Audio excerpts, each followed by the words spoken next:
telling me that I'm welcome to go live, even though my show Early. doesn't start for 6 minutes. I love when that happens. Appreciate it. Oh, Aaron McCord. I think that. Wait, is that him? Yeah. You're Yeah. right. Thought so. Aaron McCormick. Or McCormack. However you want to say it. It's a Mac militant. Is Vince coming? I have no idea. You tagged him, and that's why I was asking. He didn't say he wasn't coming, so like I haven't been tagging him, and then he keeps showing up. Right, so I just figure True. I'll just tag him, and I assume he's coming. He hasn't told me he's not going to make it. I don't think. I did see him on Wednesday. I don't remember having that conversation. Did you listen to Get Your Podcast, by the way? No, I'm behind on stuff. I would go out of your way to listen to that episode. It was maybe tomorrow I'll try and knock out Barricade. I still need to. I'm 2 episodes behind on Young Kings because I suck. And then Getcho before Vengeance Day. So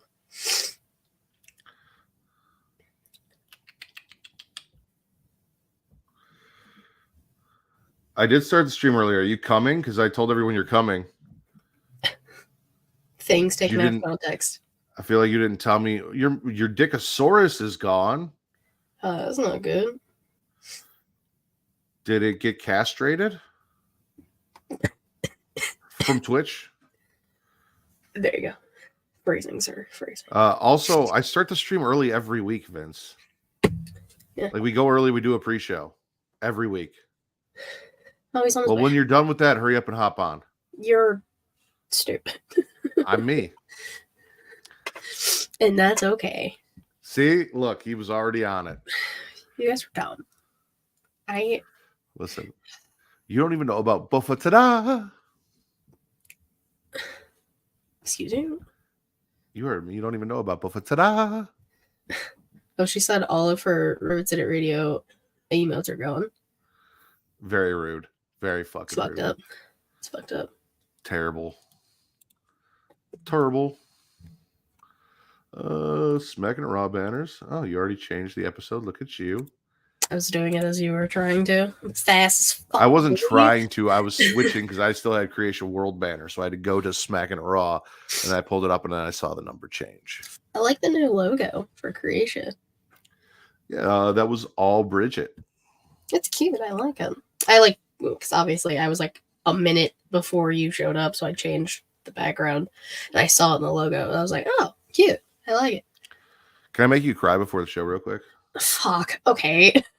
Yeah. I already can't breathe, for sure. Well, I told you, like, social media has been getting on my nerves since Friday, so yesterday. So I didn't comment, but I just want to let you know that I saw your post. Fuck. I know you liked it. Yeah. And Haley and Bridget are right. You deserve that spot. You are going to earn that spot. Just keep doing what you're doing and you will get there. I just want to let you know that associating yourself with me and what I do might be holding you back a little bit, but it's okay because you're good enough to overcome all of the pitfalls that is Matt Ritter and succeed. And when you do, we will be so proud of you. So keep it up, kid. Thanks. You got this.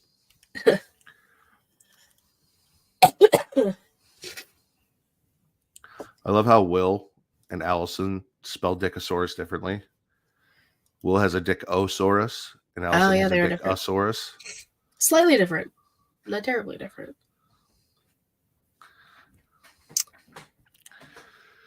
So, Will, we can talk more about it tomorrow. But since you and Allison are both here, discuss this amongst yourselves, and then we can talk tomorrow. Since we rented the cabin, if it's easier for everyone, because I know Amani, what's up? See, Amani's also already proud of you.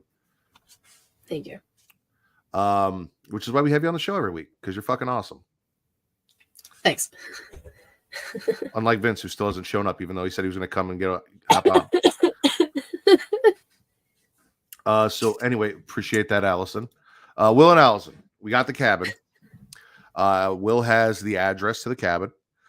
If it's easier, what I'm thinking is we'll check and see how everything looks once we get in there. But if it's feasible, it would make it easier on us with Zoe. So we're not like putting her in the car seat, having her pass out at your house, trying to put her back in the car seat, get her out of the car seat, get her in bed, blah, blah, blah, to do it at the cabin. But I don't know how big the TV is, if it's going to be cramped, blah, blah, blah. So we'll figure all that out. And then depending, maybe like we'll try night one there. And if it sucks, we'll do night two at your house. If that's still on the table, which I'm pretty sure it is. I think that was the original plan. Either way, Will's cooking for me, and that's all I care about. Oh, And getting to see you and Allison. That's also important.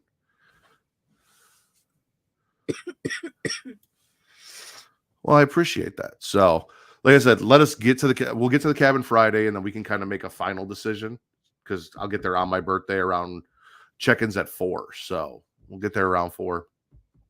Check in, touch base with you guys, touch base with John and Caroline, and unpack and get settled and kind of go from there. And if it's decent, we'll do that. If it's not, then as long as you guys are cool with having 6 people, well, I guess 4 and a child, so 5 people at the house. 4.5. 4.5 people at the house plus you guys. And Will's willing to cook for 6. I'm down, and I'll chip in for food or whatever. Yeah. Help out with that since Will's doing the cooking. So that's what I wanted to talk about yesterday before Will decided to go cook a ham and ignore me. A whole ham. A whole ass ham, dude. He's like, I'm gonna make a snack and head upstairs. 20 minutes later, I'm like, what the like, I know he's a chef, so I feel like a snack to him is not the same thing a snack is to me, right? Yeah. Like, but I was like, God damn, he was dude, just it's been making 20 a minutes. Thanksgiving dinner real quick. You know, And then Zoe woke up, and I was like, oh fuck, this is done.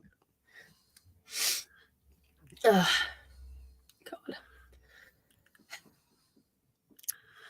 Any day now, Vince. Yeah, I mean, it's fine. Listen, you guys are awesome. You really are. WrestleMania is coming soon.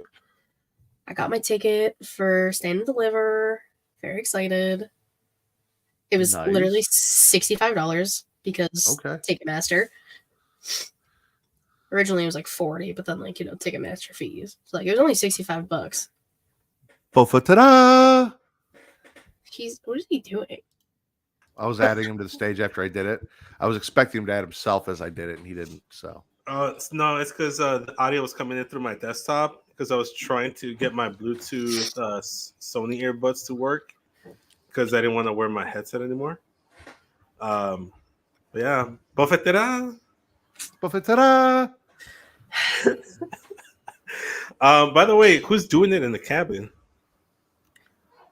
What do you mean? Sir? Yeah, I was playing the stream on my phone while I was setting everything up, and I distinctly heard, I don't know if we're going to do it in the cabin. I'm like, so who's doing it in the cabin? Me, Will, John, Caroline, and Kate. Nice. Yeah. Is that going to be Patreon exclusive content? Thanks, Bill. No, that's live streamed. Okay. I love Mike. I didn't get to see him today, unfortunately. How's the weed run? Cardtista is going to be at the cabin. Batista.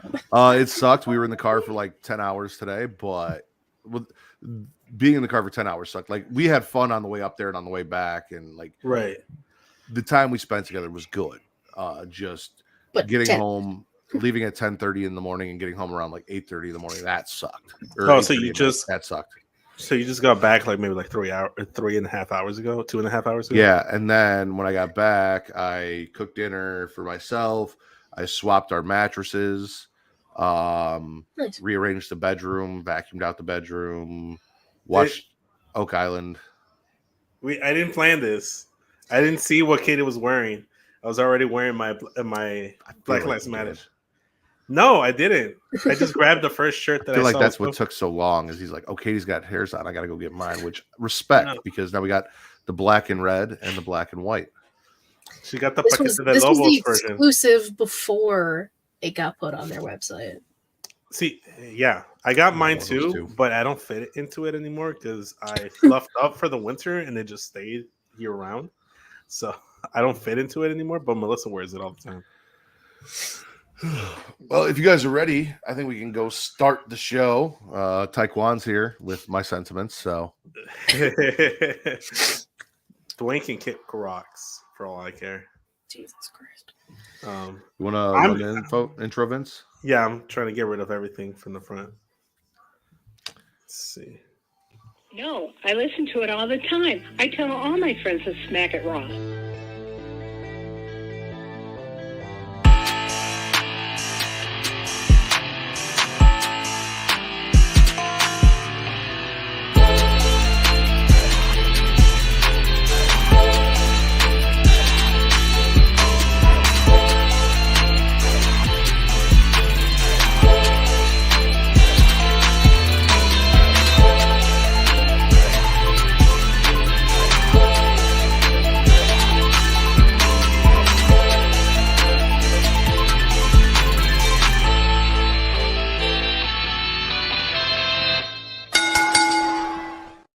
Following podcast contains mature content. The views and opinions expressed by the host are not necessarily those of the host. Listener discretion is advised. Oh, ladies and gentlemen, welcome to the number one wrestling podcast on places that you can find people having sex. Smackin' It Raw. I am your host, the patron saint of podcasting, the Warden Moderator, and I'm here with my co-host today. She is the host of the She Leads Showcase Inside the Mind of In the Crowd, currently very sick, and story time with Miss Katie Kinsey, baby. What up? He is the current reigning and defending No. Pornhub Poppy. Fuck this race bullshit. Daddy Delgado, the Sultan of Spitter Swallow, the workhorse champion of Creation World, Oh my my God. friend Vince. He said, oh my God. He is also very sick today. I came down with like body chills and sore Got a throat, new nickname. stuffy nose, the Prince of Pegging. I don't know, man. I feel like I've superseded the Prince role. I'm no Vegeta. I feel like I'm above like that ranking. You know, that's my personal opinion. But I'm happy to be here. Happy to be back after missing last week. Good show, by the way. You guys knocked it out of the park as usual. Well, Thank I you. appreciate that. Speaking of knocking it out of the park, apparently Taekwon wants to use his tongue to knock my ass flaps out of the park. And that would make him happy. So appreciate that, Taekwon. We'll talk later. Okay. Yeah. The Duke of Dickington. The Duke of Dickington. I think isn't the Duke lower than the Prince? Why are you lowering the rankings? Like, Wow. Don't tell Monty like that. I'm Well, just saying. I mean, that is I believe when she is in the chat, she speaks on behalf of Travis. So Lord Cusselot has the power to reduce your ranking. I didn't realize there was a ranking. When did this turn into AEW? Well, there's King, there's Prince, there's Duke, there's Lord. I'll just be the dude. Just the dude. The dude. Yeah. Becky's the man. You know, Seth is the guy. I'll be the dude. I mean, there's already a dude. There's a Who's whole that? movie about the dude. Oh, I don't care about that dude. It's about this dude. Oh. So anyway, I want to thank everyone that's watching us live, whether you're watching us live at twitch.tv/Creation World, where if you have Amazon Prime, you have Prime Gaming. If you have Prime Gaming, you can link it to your Twitch account and get a free subscription every month that you can give to me because you fucking love me and I deserve it. And if you don't love me and you don't think I deserve it, because Taekwon's going to lie about it in the chat, you can give it to Katie because she's fucking awesome. We love her. And if you decide not to do that for whatever reason, probably because you're stupid, but you need a third option, great third option, great second option, great first option, Botch Spots and Chair Shots, Rivet City Radio with all the content that they have going on over there. We love Will and Allison. Will be joining us tomorrow, I believe, if he can get everything watched for our little review of WB horror films Barricade and Oculus. Me and Katie doing that tomorrow. So make sure that you tune in tomorrow, same time as tonight, to check that out as well and give one of these three podcasts that I mentioned, either Creation World, She Leads Showcase, or Rivet City Radio, your sub, because we fucking deserve subs, especially Katie. She's been accepting them since 05. You guys can also check us out at youtube.com/Creation World, where It is free to like, to subscribe, to comment. Katie, what does that do? Boost the algorithm and helps find new listeners. That is correct. And Vince, why would I want to find new listeners? Because you're a whore. There you go. I'm sorry, I didn't hear that. Katie, why would I want to find new listeners? It's because you're a whore, man. Chat, Podcast what am I? whore. Chat, what am I? Put in the chat. I'm a whore. I'm a whore for your likes, for your comments, for your views, for your entertainment. That is what we do here at Creation World. We try to entertain you with a little bit of a sexual twist on most everything we do. So please go like, subscribe, and comment. Help boost that algorithm so more people can find us. And while you're at it, share me around like the whore that I am. See, my boy Bill knows. Share me around with your friends, your brothers, your sisters, your cousins, your aunts, your uncles, your moms, your dads, your step parents, your step siblings, your best friends, their grandparents, their significant others, their babies' mamas, their babies' mamas' mamas, their babies' mamas' mamas' mamas, all of that. Share me around. If you enjoy me, they will too. Yeah. While you're sharing me, I want to see you flick that bean. And after you're done flicking that bean, hit that notification bell up top. Get notified every time we go live Monday through Friday for the Creation Conversation, every Saturday at 11 p.m. Central, midnight Eastern, for Smackin' It Raw, and every other Sunday, including tomorrow night for Getting Offed. And if all of this is too hard for you, where can I just find everything? Can you just make it easy on me? Abso-fucking-lutely. CreationWorld.com. Go there. You get everything. You get the Patreon. You get the merch. You get the links to all of our shit. Nice, simple, concise, like my penis. Why? Because why not? I guess. Fair. Or because I'm a whore. Whatever works. With all that said, Katie, I believe you're up. Yeah.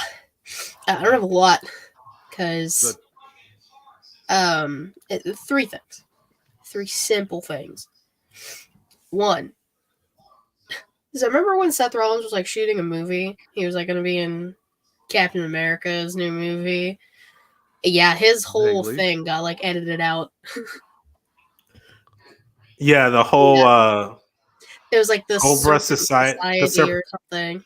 Yeah, the Serpent Society got completely taken out. Yeah, and Seth was one of them guys over there. So I just saw reports about it. So I don't know necessarily why or anything they changed like that. the plot of the movie. They just It was redid like- the whole movie. It's so fucking Marvel's That's dumb. lame as fuck. Yeah, which like that kind of sucks because like he was excited and like I was would excited. be too. I was too. Like you to be in a Marvel movie, pop the fuck off. Let's go. Biggie has a short film called Bridges. He made it with Andreas Hale, Jonathan Davenport. They have their own thing called Our Heroes Rock. It is on YouTube now. If you go to the Our Heroes Rock YouTube page, it is is nominated for the NAACP Image Award, and it uses hip hop and sci-fi and tells a great story and history. I was talking about it on Sheely. I haven't watched it yet because I'm sick and aren't really doing anything. But like you can watch it, you can learn something. It's cute, it's animated, it looks really fucking cool, and that's awesome that Big E gets to do that while he can't be in the ring doing something else that he loves. Yeah, we love Biggie. Go support him and everything that he's doing outside of the ring until the day we may eventually get to see him back in it. And if not, we talked about the bullshit last week with Vince. And one of the big things is you don't want to Not you. Oh, okay. You don't want to stop supporting the wrestlers, right? The people that are putting their bodies and their health on the line to entertain us, Big E being a prime example of that. So if we can't support him by watching him, tuning in, cheering for him, then he has another avenue that we can go support him for all of the years of entertainment he's given us and the stuff he's now creating to continue to entertain us. So go check that out and go give it some support, like you guys are supporting us. 100%. Also, update on the Vince McMahon stuff. It's apparently going to like federal courts and shit now. So like, Mance is going to prison. Point blank period. So Someone's gonna flip on him for sure. That's gonna be Laurinaitis. somebody already is. So To quote Seth Rollins, "Bye bye, bitch." basically. But I didn't have that written down, but like that just reminded me. And then Montez Ford drops a whole ass album today on Spotify Out of called nowhere. God is Good. Out of fucking nowhere. Top Dollar Randoms. is I think featured on a few and produced a lot of it, if not all of it. I didn't get the chance to listen to any of it, but he apparently is like talking about weed and shit in some of it, and it's just like, you know what? Good for Tez. He has Love in WWE with Bianca. That just came out. I still need to binge that. And he's got this. Good for him. Hell yeah, good for him. Good for I Montez. wish I had seen that on the 10 hours that I spent in the car today, so I had something new to listen to, because that would have been fun to listen to on the way to and or from Michigan today, especially with what we were doing and apparently the content of some of his lyrics. That would have matched up nicely. But I'm happy for Tez. I feel like with a title like God is Good, Bianca has to be on the album art, because that's 99.9% of the reason why he says God is good is because of Bianca. So if Well, not, I that's a mean, miss. have y'all seen Bianca? Because goddamn. Yeah. Goddamn. Goddamn. I'm assuming that's it. Yep. All right. I'm not going to keep you guys waiting. We're going to do Spits and Swallows. I'm going to kick it off. SmackDown, Spit, Cody Rhodes, The Rock, that whole segment. I've been trying to think of a good way to talk about this, because I know that we have friends like TC who are excited to see The Rock versus Roman Reigns at WrestleMania. People that I interact with on Twitter are excited about it. So just because I'm not happy with the outcome, which we don't even know what the full outcome is. I know Katie's trying to keep hope, but from what I gathered from what happened on SmackDown, I'm not happy about what's implied. So I don't want to speak for people. I'll speak for myself. The reason I'm spitting is obviously I thought Cody should win last year, and I was told repeatedly by so many people that he needed to have adversity and, he needed to overcome things and blah, blah, blah. And that's what this whole year was supposed to be. And then I had people tell me that Cody doesn't need to win the Royal Rumble to go on to face Roman Reigns at WrestleMania, that Cody will be all right, that he can get there other ways, but he'll get there. And I needed him to win the Rumble, and he did. And then we're like, all right. Didn't matter that he won the Rumble. Because Roman had been teased by The Rock a couple weeks prior, and it scared me a little bit, but Cody won the Rumble. So like, we're good to go. Monday, Seth is out here begging Cody to pick him. Great promo, by the way. Great promo. That was a swallow, but the agenda is still to get the WWE Universal Heavyweight Championship on Cody Rhodes, because as I've said before, the World Heavyweight title is still technically the WCW title lineage, and his father held that belt, so that's not really completing the story. The story is to hold the belt that no one in his family was ever able to hold, and that is the lineage that is the WWE Universal Heavyweight Championship. And I was told, oh yeah, no, we'll get him back at WrestleMania, right? 10 years from the time that The Rock showed up and stole CM Punk's 11 WrestleMania actually. main event. 11 now, yeah. The Rock showed back up.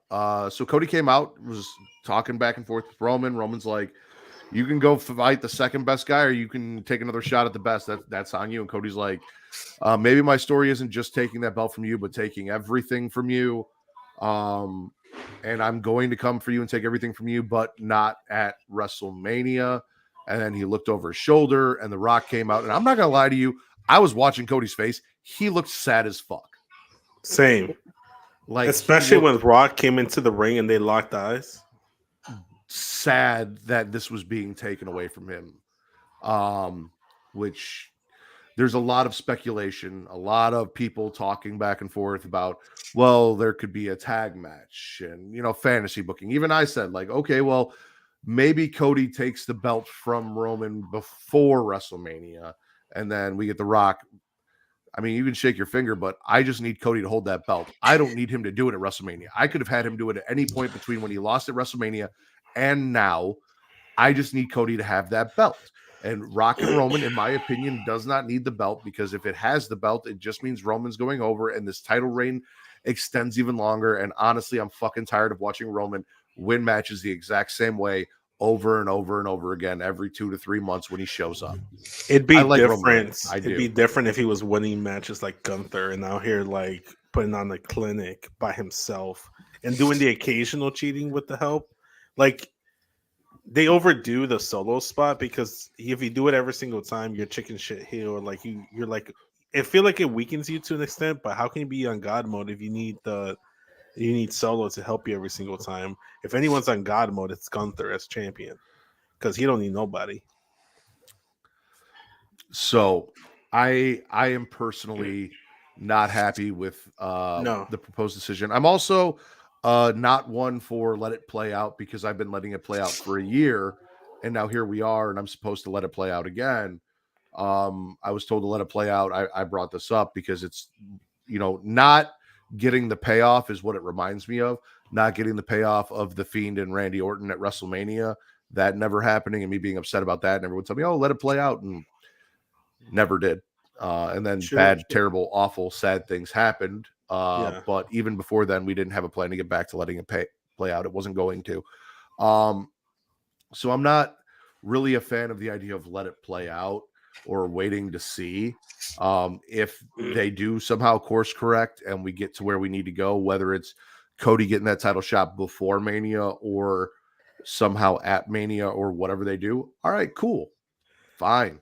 But until we course correct, it is going to be a spit, and it's going to stay a spit. And that video of The Rock and Roman Reigns standing in the ring, even though everyone, because last bit, everyone that said, "This is what you guys wanted, now you're getting it, why are you mad?" This is what we wanted. This is what I wanted. I'm not, again, I don't want to say we. This is what I wanted 3, even 2 years ago. Last year I would have been okay with it. Hold on. Yes, you would have. Again, I'm not going to speak for you, but 2-3 years ago, we kept asking Roman versus Rock, give it to us. And The Rock was too busy to grace us with his presence and show up and give us. He had too many movies and too much money to make, and we were not important enough. He didn't have the time in his schedule to show up. Even when it was WrestleMania Goes Hollywood, we're like, okay, this has got to be where it's going to be The Rock. Then they gave us the Cody story, and you got me invested in something new. I let go of Roman versus Rock. Did I want it at one point? Absolutely yes. But after not getting it for so long, I'm like, all right, fuck it, moving on. And you gave me something to get invested in. I've talked many times about how women's wrestling is what has me the most invested, because there are not a lot of men wrestling right now that I really give a fuck about. There are very few out there. One is now injured, not going to WrestleMania, and another one now just may have given up his match at WrestleMania, or at least the match that we wanted to see him get at WrestleMania. Like, I still don't really know what the fuck's going on. Got cucked out of his match at WrestleMania. So I don't want Rock versus Roman anymore. I understand. Listen, I understand the business aspect of it, ladies and gentlemen. Oh, but money. WrestleMania is selling out regardless. You're not selling more tickets by putting The Rock on there. It's going to fucking sell out. So it really doesn't matter about that. And then, okay, well, maybe more people tune in and watch on Peacock and blah, blah, blah. Okay, fine. I might give you that. However, I don't watch wrestling for that reason. I don't watch wrestling because WWE metrics and how many people tune into the show and blah, blah, blah. I watch it because they get me invested in stories, and then I watch to get a payoff for the story that they got me invested in. That's why I watch wrestling. And the only thing that is important to me is why I watch wrestling, because if I'm not given the reasons that I enjoy wrestling to continue to watch wrestling, I may stop watching the wrestling. Like, if I don't feel paid off for the time and investment that I've put in, I don't give a fuck about what the big money, blah, blah, blah, blah, blah, bring this person in, sell tickets. Like, I understand it, but I don't give a fuck about that, because that doesn't affect me or my enjoyment of professional wrestling. My enjoyment is you getting me invested and then paying me off. That is why I am here. If you cannot deliver on paying off the stories that you've got me invested in, I have no reason to continue to give you my attention. I'm not saying I'm not watching WWE. I'm not saying I'm not watching WrestleMania. Again, right. There are other things that I'm invested in that I can continue to watch and enjoy. I'm just saying, as this continues to happen, I am less and less likely to keep coming back. You can only kick me in the face so many times before, unless you're Tony Atlas and you're a white girl, or Katie who's asked for it. Hey, bring She it asked in. it from specific people. If it's Xia Exactly, Li, like Xia Sonya Li, Deville, like, Sonya Deville, Rhea Ripley, Wardlow. Yes. I don't want Wardlow to kick me in the face. He's different. This is my piece on everything. You are allowed. I'm talking to the people. You are allowed to be pissed that Rock may or may not, leaning towards may, have taken Cody's spot. You're allowed to be happy that Rock is getting this opportunity. You're allowed to shit on people, but be nice about it in some way, shape, or form. What you're not allowed to do is want Roman's cancer to come back, threaten the lives and families of all of these people. That's taking it too far. Guys, this is a scripted fucking show. This is a scripted program. These are human beings. Don't do that. Don't be shitty human fucking beings. Like, the amount of times I saw that shit, because people take it too far because they can't disassociate between reality and fantasy, which wrestling is fantasy. Wrestling is entertainment. It's fake. I'm so sorry. For this sake of the argument, it's fake. These are real human beings putting their lives on the line. And they've had shitty things happen, but wanting and wishing harm on the people and their families too fucking far. You all need to go touch grass, stay the fuck outside, and get off the phones. Or I'm gonna hurt somebody. Reasonable reaction to what happened and being disappointed. Everything that Katie just said, not reasonable, not logical, not sane. Fuck touch grass. Go seek help. Yeah. Katie has lines that you can call to seek help, to get yourself some help. Because if you are seriously wishing harm upon people, we're not talking Drew McIntyre cracking jokes. We're talking like really out here wishing for terrible, bad things to happen to people because the result that you wanted of a scripted TV show didn't come to fruition. There is being invested in being disappointed, and then there is being way too fucking invested in taking this shit way too seriously. And you need to seek help and counsel. You need to talk to somebody because that is fucking disgusting.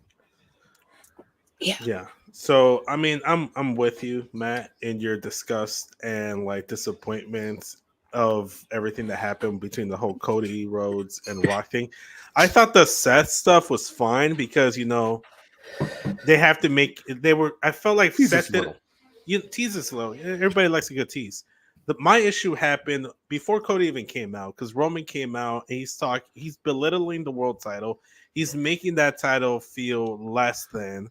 Now, if Cody challenges Seth for that title, it's like, oh, he's going after that B title, not the A title. And then Cody, when he does come out, he reinforces that that's not the Hollywood title. That's the one with the lineage. That's the one that I want. But he emphasizes in his promo that finishing the story is going after that WWE title that Roman has and beating Roman for it. And then when he says, but not at WrestleMania, this is where you and I differ. You're like, oh, as long as Cody gets the title and they could still do Rock Roman without the title. I'm like, yes, they could do Rock Roman without the title some other time that isn't this WrestleMania. Because I don't want to see it at WrestleMania. I don't want to main eventing WrestleMania. I don't think it's going to be a great match. I have, unfortunately, based on the reactions I've seen, it has potential to be Goldberg, Brock Lesnar, WrestleMania 20 levels of getting booed out the building. We'll see how it goes. But here's the thing. If you win the Royal Rumble, what's the difference between that title shot versus any other title shot? It is that you get to main events WrestleMania, or at the very least, get your title shot at WrestleMania, right? So then why there's just no logical kayfabe reason for Cody to give up his spot to Rock? Thank you. Shout out to Kyle. Within kayfabe or within just common fucking sense, why would you want that title shot to happen anywhere else other than WrestleMania? Like, why win the Royal Rumble at that point? What does no? Like, why do it at Elimination Chamber? What, like, no one's gonna be half the world isn't gonna be awake to watch that match because they're gonna be tucked in bed on the Saturday morning. They're probably gonna watch the exactly. Kyle had a fun bit of fantasy booking for all this too, with it being a tag team match at Elimination Chamber, which leads to the Bloodline being banned from ringside. Cody still getting his shot at WrestleMania. Blah blah blah blah. So I don't know. I believe that's what it was, but I'm with you, Vince. Like I said, you and I differ. Cody doesn't need it at WrestleMania. Finishing the story is winning. I don't give a fuck. I think if it he has wins to be at the story. WrestleMania. I don't give a fuck if he wins that title at a fucking house show.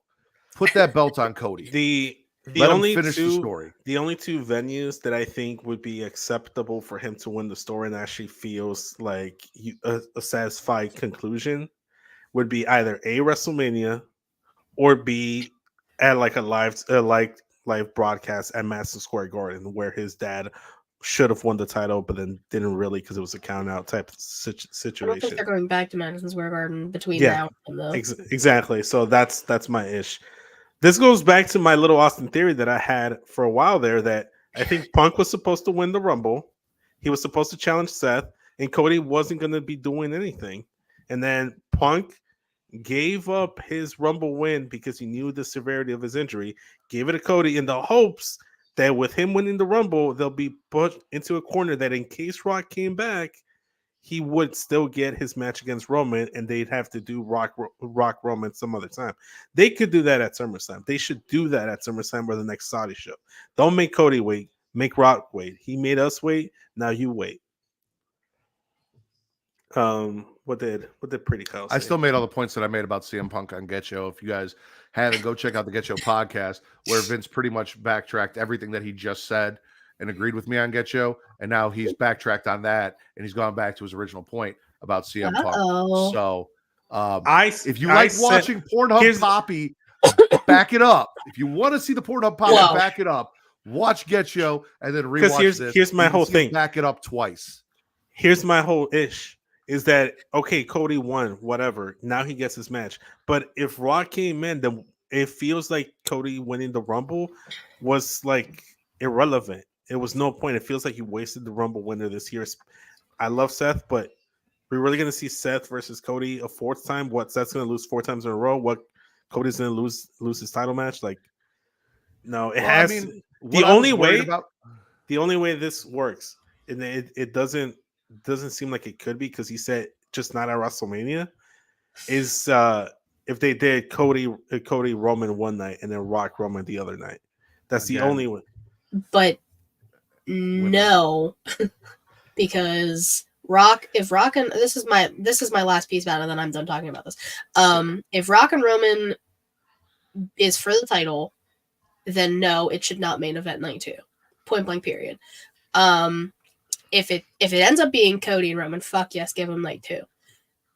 If Roman loses the title to Rock or to Cody at Chamber or wherever, then again, Roman and Dwayne do not deserve main event night 2. Bailey and Io are getting night 1 regardless, and if they don't, Agreed. Hands are being thrown. I'm throwing hands too. And back to the last point, I was worried that when Cody was doing the whole "I'm going to take everything from you," what they were hinting at was he was going to challenge Seth, he was going to become champion, and he was going to make the World Heavyweight Championship mean more than Roman's reign as the Universal Championship. He was going to make that the number 1 championship and make Roman number 2, is what I was worried they were hinting at. I saw a lot of people saying stuff about they might what's the word? Oh my god. Hold on. What's the word I'm thinking of? That's what his name is. I don't know what to tell you. Blanket kick rocks. Fuck. What is the word I'm thinking of? That I paid to see. They're combining the titles. I can't think of the actual Unification. Unified. I'm sick and tired. Leave me alone. All right, we need to move on. Vince, Please. Spit or swallow. From the worst thing that happened this week to probably one of the best things that happened this week, I'm gonna swallow everything Bailey and Damage Control on SmackDown. We can circle back to what you thought that was later, but Bailey, the execution of Bailey technically knowing the whole time made this story plot so much better, because initially the idea was that Bailey was unaware, she was being the Rey Mysterio, had no idea that these people were turning on her, that they didn't really fuck with her. She won the Rumble. Like, this whole story has been amazing. The way they executed it in the backstage area, where Bailey walks in, where she overheard everything, where Io's like, Bailey's done tonight, and then she overhears it, like whole homage to the whole Batista Triple H story, where he turned on Triple H before he could do the same to Batista. Then you And get Bailey's pants. Woo, Lord. Let me tell you about Bailey's fit. A plus plus plus plus plus plus plus plus. Shout out to Young Kings Wrestling. Go tune in. The Warden was on there. Yeah, it was great. Bailey looked great. The whole segment was great. The in-ring stuff was great. She even had a lead pipe in the ring steps just in case. I will be issuing an apology tomorrow. Also, what up, Devin? Devin, the Tribal Chief, showed up just as we finished talking about the one thing he was probably here to come talk shit about. So you missed it. I think it might be a good reason. That might be Exactly. Good. Yeah. But yeah, great segment all around. My only question about it is, did Bailey have a weapon in each one of the steel steps, like in each corner, just in case? And if so, god damn it, she is what Sami Zayn claimed to be, the master strategist. She got the one up on Io Sky. People pay top dollar to get piped by Bailey. Fuck me. I think 99% of the population would. And then the first match for WrestleMania officially announced: Bailey versus Io Sky. One of the best stories leading into WrestleMania. I've been fully invested in this. I love what's happened with Damage Control.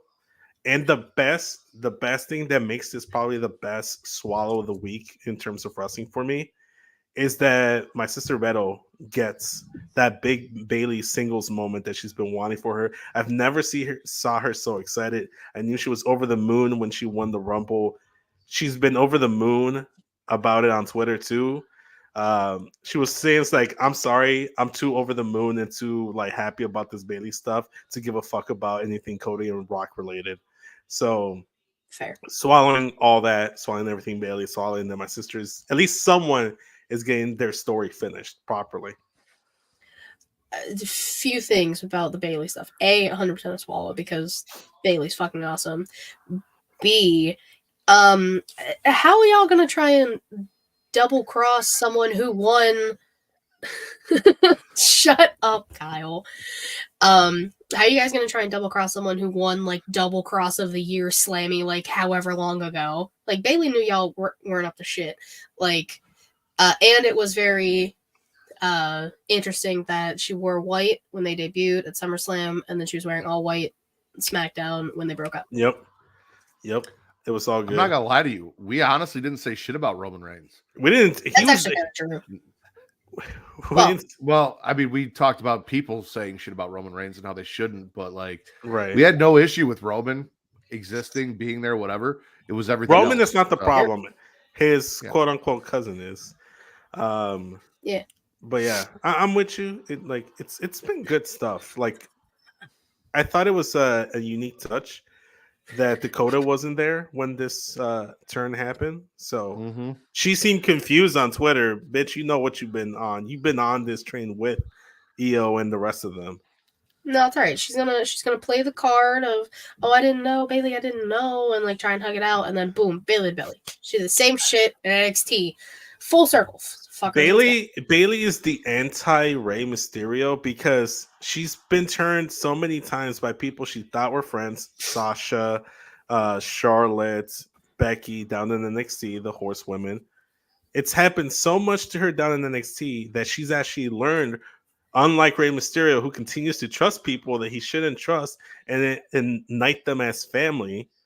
But Bailey's a different kind of Mexican from California that actually learns from their past mistakes. You can't get the one up on Bailey anymore. Katie, spin swallow. I'm gonna swallow the one win that Matt and I got this week together as a team. JC Jane had fucking calendars made of the Chase U girls and saved Chase U, and Matt and I fucking said it, and we're geniuses, and Shawn Michaels knows what the fuck he's doing. Well done. Shout out to JC Jane for saving Speaking of which, Chase U. I need to remember to go check that WWE shop to see if those are up yet. Isn't it Or, going to be tomorrow. released on Vengeance Day? Like during? Well, tomorrow's Vengeance Day. Oh, is it Tomorrow's really? Wednesday. Yes. Oh man, I've been out of the loop. Surprise! Dumb. Yes. So, a few weeks ago, JC Jane was plotting some shit, and originally I thought it was going to be a car wash, but then Katie and I had both kind of had the idea. I said I originally thought it was going to be a car wash, but maybe it's going to be a calendar because she was talking to some other girls, getting them together. Katie had the same idea. We agreed. We got excited. And we've been saying leading up to this that he's going to come out and he's going to say that Chase U is closing the doors. We got a whole goodbye package for Chase U and everything that's happened and all the fun that we've had. And then JC comes out and says, whoa, not so fast. We made a Chase U girls calendar and those proceeds are going to pay to save Chase U. It's not going anywhere. Which just kind of begs the question: what kind of calendars are we talking about here? How good are these calendars that they're saving all the debt that Andre Chase caused the university? I mean, how much are these? Did you see the girl standing on the stage? No, I haven't. Well, you need to. I haven't been able to watch NXT, and the only thing I've been wanting to watch of NXT is the Chase U stuff because I heard about it, and I'm like, ooh. We'll go YouTube it. You will find it. You will see who's there. And then on top of all of that, is it Riley Osborne or whatever the fuck the dude's name is? Yeah, Riley Osborne. Really not important. He exists. Is Thea he has on a crush on the? him. Is he Thea on the finally tells him, "I like you." It's cute as he's defending her and JC, which was like a weird line, like my place is between JC and Thea or whatever he said. Which I'm like, no, that's it's exactly not a what bad he place said. to be, I guess. But as he's defending them from Lexus King, who was making comments, pervy Lexus King and his sliding throne. Still cool entrance. Yeah, no, Katie, big win for you and me this week. I wanted that to be my number one because, especially after all the shit that happened on SmackDown, I knew you were upset. I was gonna make that numero uno. You know what else we got as a big win from NXT? Hashtag call Rizzo. The family had a vignette putting over Adriana Rizzo. Hashtag call Rizzo to fix any of your problems. I have been a huge fan of her since she joined the family. She jumped on OTM just last week after they came and had her assaulted by Jada Parker in the restaurant. Like, we're going to get a 6-man tag match. Like, I'm all for this. I'm excited. I've got my Sicilian flag ready to wave during the match, supporting the family. And I'm looking forward to getting to see hashtag call Rizzo in action tomorrow in that tag match. So what's the card for Vengeance Day? All I know is the women's, the Dusty Cup finals, and then the Dragunov. I got this. Off the top of my head. You ready? Dusty Classic finals. War Dogs versus Trick Mellow Gang. Okay. We got Trick Ilya main event. We got Lyra and Roxanne for the NXT Women's title. You know, Tatum's going to get involved. This shit's going to be crazy. 6-person tag. The Family versus OTM with Jada Parker, but she's included in that. Dijak and Gacy in a no disqualification / falls count anywhere type fucking match thing. And I think that might be it. I think the card might only be 5 matches. Yeah, NXT shows are usually about 5 matches on the card. Obafemi and Dragon Lee. I forgot that got confirmed. Yes. Oh man, he's gonna make more carne asada tacos out of Dragon Lee, isn't he? He is. Man, he's gonna slap him on the grill and fry him up. Mm-hmm. Probably. Oh man, Dragon Lee, you're gonna get cooked. Vince, spit or swallow? You want to start there? Okay.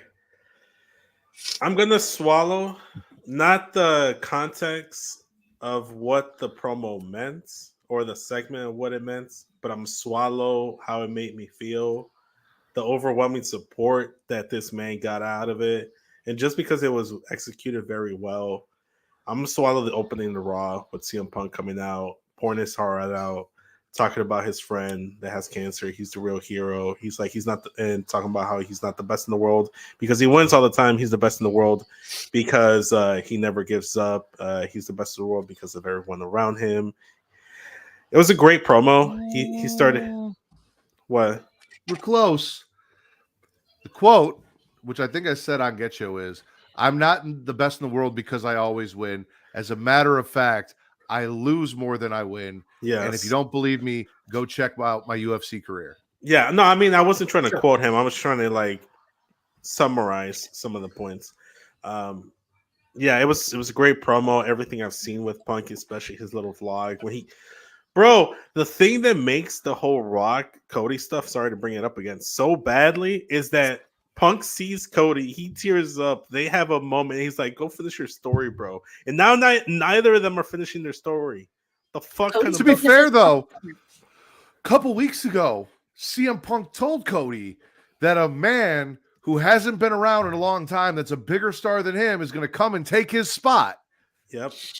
And Drew came out and told CM Punk what, Vince?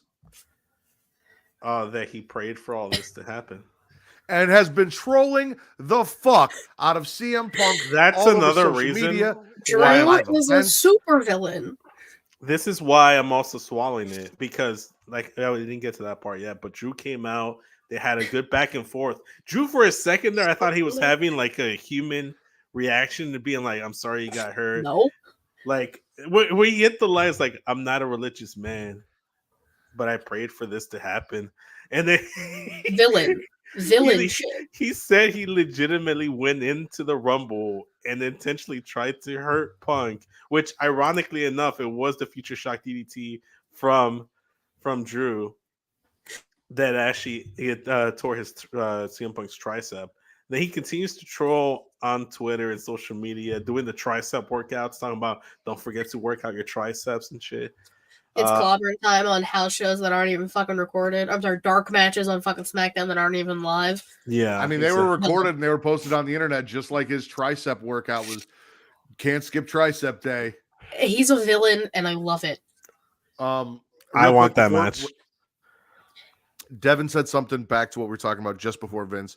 Big shout outs to Miss Parker, Jada Parker. Hey, Miss Parker. Shout out. Top hater of the year, 100%. I guess player of the year, 100%. Player hater of the year for STC from Young Kings Wrestling. I love the Punk promo. I loved everything he went about. Will said Punk won him over in that promo. I saw a lot of people saying, "Okay, so this is what y'all have been talking about with CM Punk that didn't experience CM Punk or weren't a fan of CM Punk prior to. Now they see why a lot of us have been a fan of CM Punk up to this point." That promo in and of itself has kind of opened a few people's eyes or won them over. Also, I mentioned this when CM Punk went after Drew, he threw the taped arm at Drew. So I don't necessarily know if he's as hurt as we think he is, and we might be building to Punk versus Drew at Mania, or if he's really seriously just out injured.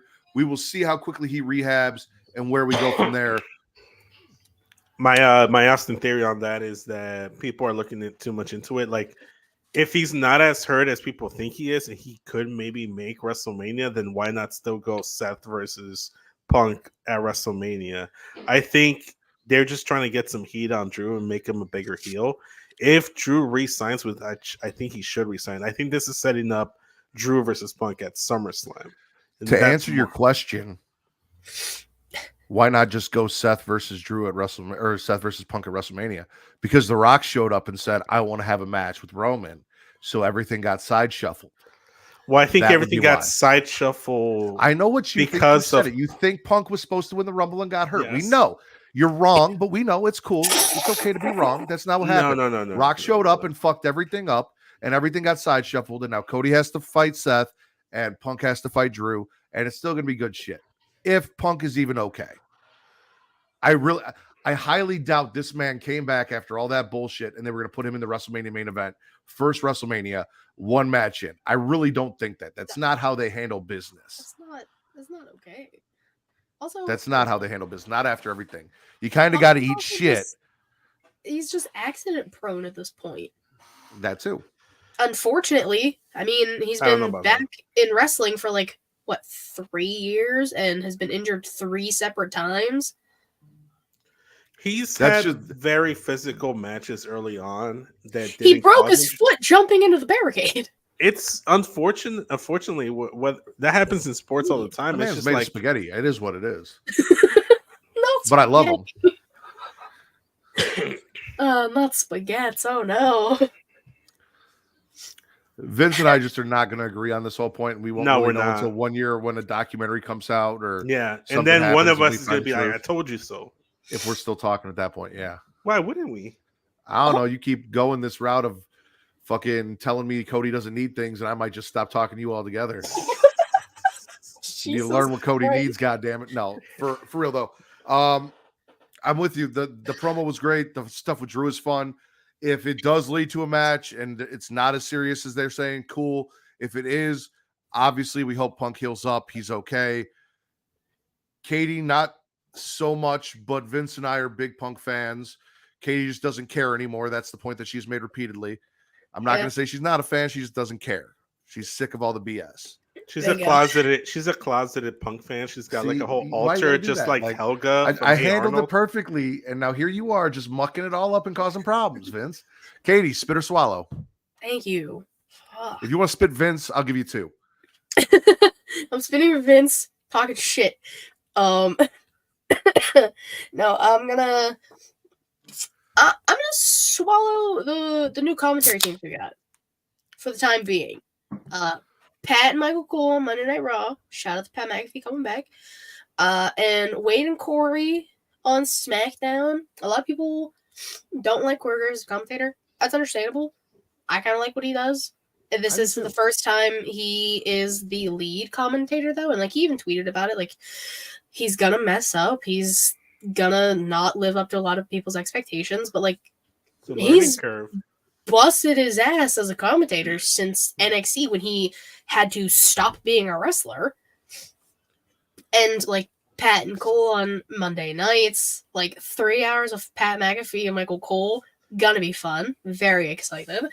And I just like that for the time being, probably until a little after WrestleMania, maybe a little longer, Pat McAfee's back. Because he's gonna go back to football once they start back up. You may be the only person in history to have swallowed Michael Cole, Pat McAfee, Wade Barrett, and Corey Graves in one sitting.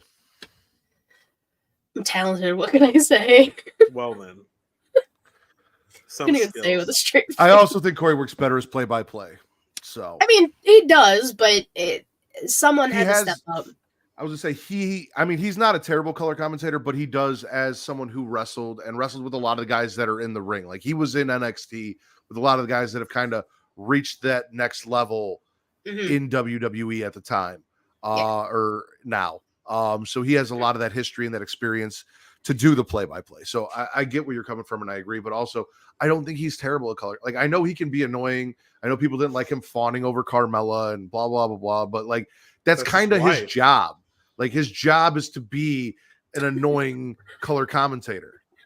Shut up, Kyle. I didn't know you joined EO and Asuka and that whole group. Get out. Warriors. You're all terrible. All right. I'll leave off. Speaking of being terrible, I'm actually going to swallow the Joe Gacy Dijak stuff. Don't get me wrong. Here's the thing. I don't like racist cop Dijak. They did a whole interrogation thing, right? But listen, anytime 2 men have rough sex all over an arena that ends with missionary and Dijak trying to prove that missionary every night isn't boring on top of a trailer and then chucking Joe into a trash can asking for a no DQ match, Ava being like, you can't have a no DQ match. Did you see what the fuck you guys fucked so hard all over this arena? Why would we let that happen again? And Joe popping up, he's like, I didn't have enough. I want more. I mean, that's basically verbatim what happened. Love it. They're gonna kill each other tomorrow. It is going to be the hardest raw sex we have ever seen on live TV between two men outside of a professional wrestling ring. Yeah. I guess I won't be watching, but You're not going to watch Vengeance Day? not that match. What do you got against NXT? You didn't watch NXT this week. Now you're not going to watch Vengeance Day? Well, NXT I didn't watch because it was the last day I had to return the keys to my landlord, and she was being a a-hole. Subject for post-show content, but not to sidetrack the show. But I couldn't get to watch it. Then Wednesday, I can't even remember what we were doing, but I was busy. I was trying to watch it before the show, and then at a certain point, I'm just like, this is a lost cause. I'll watch the segments that I want to watch later on, but I'll watch Vengeance Day. I don't think I need to watch NXT to like enjoy Vengeance Day because I think everything's been fully panned out. If I watch it live, now that you don't live there anymore, I feel like I can say this. I had told you a long time ago, if you would just fuck that old lady, everything would have been cool. You wouldn't have had any problems. All your problems that you dealt with is because you didn't dick her down and handle business. She wanted it. I'm in the monogamous. Yeah, that's the word, right? Monogamous. You weren't when you moved in. When this all started, you asked me to stop talking about it. Yes. When you first moved into that apartment, you were not with Melissa. Yes, I was. We were dating. Yeah, we were dating. I was dating Melissa before I moved out. Don't ask me. I'll fucking know. Time's not real. We had our anniversary October 11th, right? When I got it, when we got engaged, when I proposed. This past I'll have to go back and check the tapes, but I feel like you were single when you first moved in. We weren't. I wouldn't have asked you. I love Melissa, as you keep telling me I need to say it. Melissa. I would never ask you to. You emphasize with an old lady. The I a little bit. Yeah, Melissa. I got you. No. Melissa. That's exactly what you say. I hear it every time. Melissa. I got it. You emphasize the I way too much. No, we were together because we got together October 11th. I moved in the week of WrestleMania that same year. We had our 3-year anniversary this past October. Hence, we've been together since before I moved in. Are you swallowing two men dry humping each other all over an arena, climaxing into a trash can, and then wanting more, or not? No. Katie, are you? Yeah. Are you with me? All right. Of course. I originally had it as a spit, but like, fuck it, sure. Yeah, because Matt likes it, so you're gonna be like, okay, I'll please Matt. I'll swallow it with him. I mean, that's not always true. I like CM Punk. How often? Disagree on a lot of things. How often does Matt say something? Katie disagrees, and me and her are always on the same page. Very rare. Well, never. But me and Katie like a lot of the same shit, and you like shit that pisses us off. So like, that's on you. Like, you like to come on here and be like, Dominic Mysterio is the greatest wrestler in professional wrestling right now, which I cannot wait to spit the Judgment Day twice this week. But we'll get into that. Vince, spit or swallow? I am gonna swallow the tag team match between Judgment Day versus DIY. I wasn't planning on it. Yep. You just mentioned it, but yeah, I sorry. But now we got R-Truth and D'Lo Brown as proof. But go ahead, continue. I can't stand you. The match was fantastic. I thought it was great, especially the way they finished it. Here's the thing. I may not like DIY as characters, as an act, but once they get in the ring, they're fucking phenomenal at tag team wrestling. They're great. I love everything they do. The match with Judgment Day is good. I love what they're doing with the tag team titles in the division in general right now, because they had I'm gonna lump this all together, but the Fatal 4-Way tag team match on SmackDown between LWO, Paquete de Lobos, Bruiserweights, and Pretty Deadly, with Bruiserweights winning. Now you have another match that's going to take place on Raw. Then those two are going to face the winners of those two matches are going to face each other on SmackDown to ultimately get a title match against Judgment Day. So I feel like they're starting to put like the pieces into place to work on the men's tag team division as they've been working on the women's tag team division in the last couple of weeks. if Not they saying want it's to work in the perfect. men's tag team division and do this correctly, Split the you titles. have- Yes, I agree. Well, what I was going to say is you have the match on SmackDown between the winner of the Raw and the winner of the SmackDown. You have Judgment Day come in and interfere so that there is no winner, and then have Nick Aldis do Nick Aldis shit and be like, okay, you want to interfere? Fight them both then, bitch. You get them Monday, you get them Friday. Defend your titles twice. You can defend the Raw championships over there and the SmackDown championships here. Yeah, if they don't do that, then I think what they'll do is after WrestleMania, because I don't think they'll be tag team champions going into WrestleMania or coming out of WrestleMania. By the time WrestleMania ends, I don't think Judgment Day will be tag team champions and someone else will be. And once that happens, I think they'll just do what they did with the world title. Is whoever's tag team champions after WrestleMania, after they do the draft, those are going to be the exclusive champions for that brand, and then the other brand are going to create their own tag team titles if they don't split them up. But they better unify those titles because now, what Vince didn't speak to, what he Because- conveniently left out. hold of up. what he had to say. Before Okay. you go into it, the reason why I didn't include that in there is because I'm spitting that because I don't get more of that content going forward, which is why I was going to save it for a spit. But now it seems like you're going in that. Well, as you Avenue. know, when we talk Judgment Day, we talk all Judgment Day. We don't split things up and come back. You brought it up. That I was like your to because I prerogative, like so to now we are spread out here. my judgment. We Day don't everywhere. listen. This isn't Taekwon's butt cheeks. We're not spreading here. All right. Listen, we've always said if we're going to talk a subject, we're going to get that subject out of the way so we can just spend the time on it and be done. You brought up Judgment Day.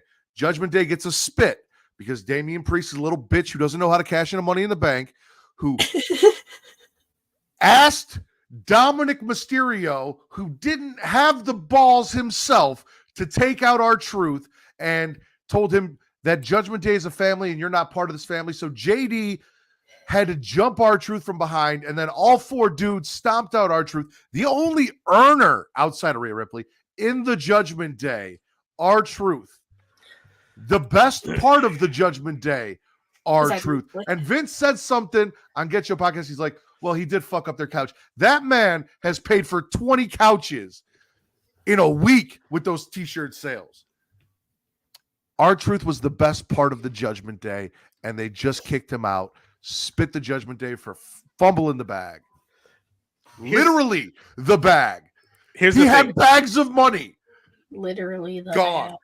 Here's the thing: people that like Judgment Day are gonna like Judgment Day regardless of what happens with the whole R-Truth thing. It was a nice little like era in Judgment Day, but one thing that I have been seeing, and me personally, like I was enjoying all the content with R-Truth, but I wanted them to go and be a little bit more serious. Weren't you just talking about it like 2 weeks ago when I was last on the show?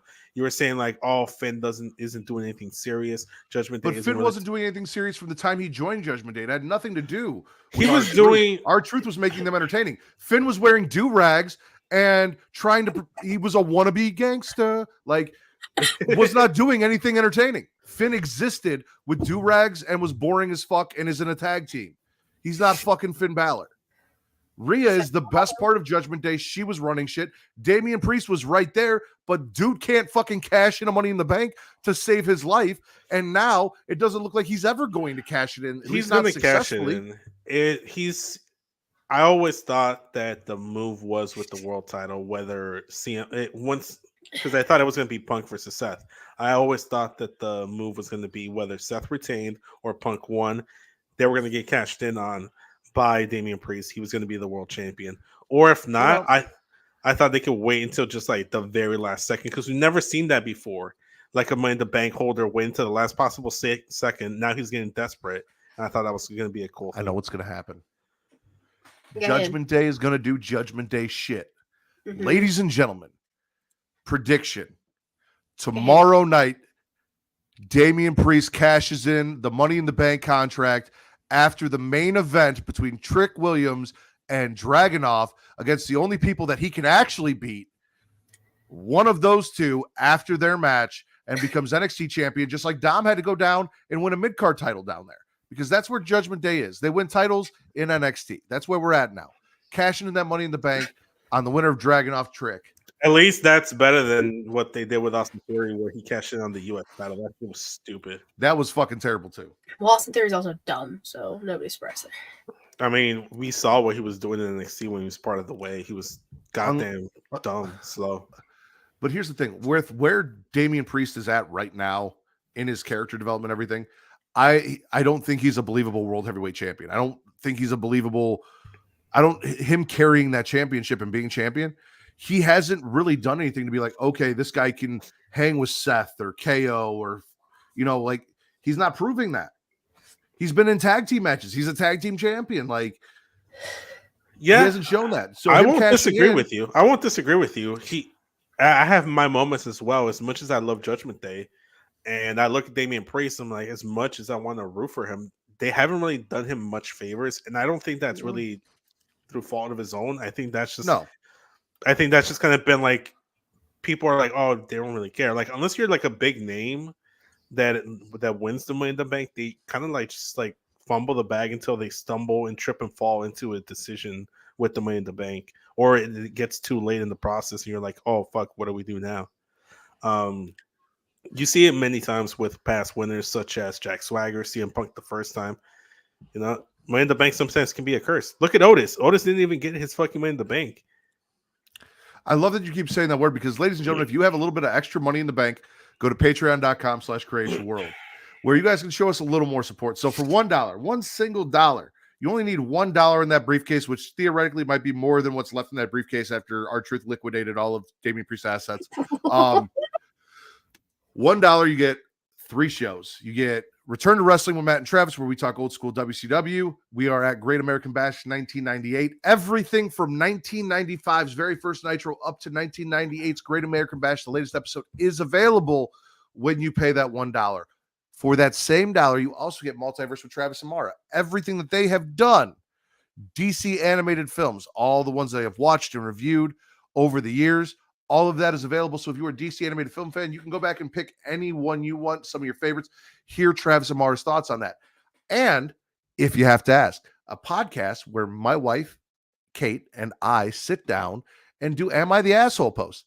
Thank you. I appreciate it. We were joined by Mara and Bridget of Creation World this month. Last month, we had Katie on. So if you like shows with guests where we're talking about people being assholes, the newest episode is called Bad Relationships and Breast Milk. The episode with Katie is called Sad Beige Baby. Go check these out. Find out what the fuck we're talking about. It is an entertaining time. We have a blast talking shit about people and figuring out whether or not they are or aren't an asshole. You get those 3 shows for $1. If you want to give us a little more, if you got a little more money in that bank, ladies and gentlemen, open up that briefcase, dole out a little more. You can get a bunch of other things depending on the tier that you choose, including this show ad-free. However, if you're watching us live, we have sponsors, and Travis is here to tell you about those sponsors. Happening, y'all. I know we're having a lot of fun right now, but I actually want to talk to you about something very important: your health. You see, life is full of twists and turns, and that's why having the right health insurance matters. I want to make sure you have the coverage you need without breaking the bank, and that starts with speaking to me for absolutely no charge. Having health insurance isn't just about doctor visits, though. It's about living a healthier, happier life. Physical health and mental well-being go hand in hand, and that's why the plans I represent cover not just the physical, but the mental aspects of your health as well. And here's the deal. I'm very good at what I do. So not only can I find you the perfect plan, but I might even be able to get you one for free. That's right, free advice and a free plan. Your health is too important to compromise. So let's chat, find the right plan, and ensure your well-being. Just visit health.creationworld.com today to schedule a free consultation. The link is right here in the description. That's health.creationworld.com. Your health, your future. And we're back. We've been trying to get Vince's attention the entire break. No, I didn't even notice. Like the first thing that went into my mind is like the whole time Katie and I were doing this, trying to get your attention. Then I was like waving, and Katie was waving, and then we were like, "Oh, just try." And you just completely. You were trying to flick the bean. Yeah, we were trying to flick the bean. Thank you, Tommy. You heard $1 motherfucking dollar. One You more know, fucking dollar. one thing I will Dollar. say that I was thinking about when we were playing the ad is like, it sucks because even if we paid a collective dollar to Creation World, we still have to sit through an ad while we do the live stream. I do pay $1. I also pay $1 because I like to go listen to myself talk because, as Allison said, I have the best transitions in this. Every time it sounds like a chick from Finding Nemo. Fishy, wake up! Well, now that you're awake, Katie, spit or swallow. Thank you so much. You guys were just talking. I just sat back. Right? I had no point in that conversation. I'm spitting the Heritage Cup because I don't give a fuck anymore. Listen, and you had this whole montage thing with Von Wagner and Mr. Stone's kids, which they're adorable. You can Also have might them be Von ringside Wagner's kids. Probably Von Wagner's kids because they're small and blonde. Like, it only makes sense. But like, stop. They're cute. Stop it. Fuck off. I'm sick. Yeah, Timmy. Yeah, Hector. Anyways.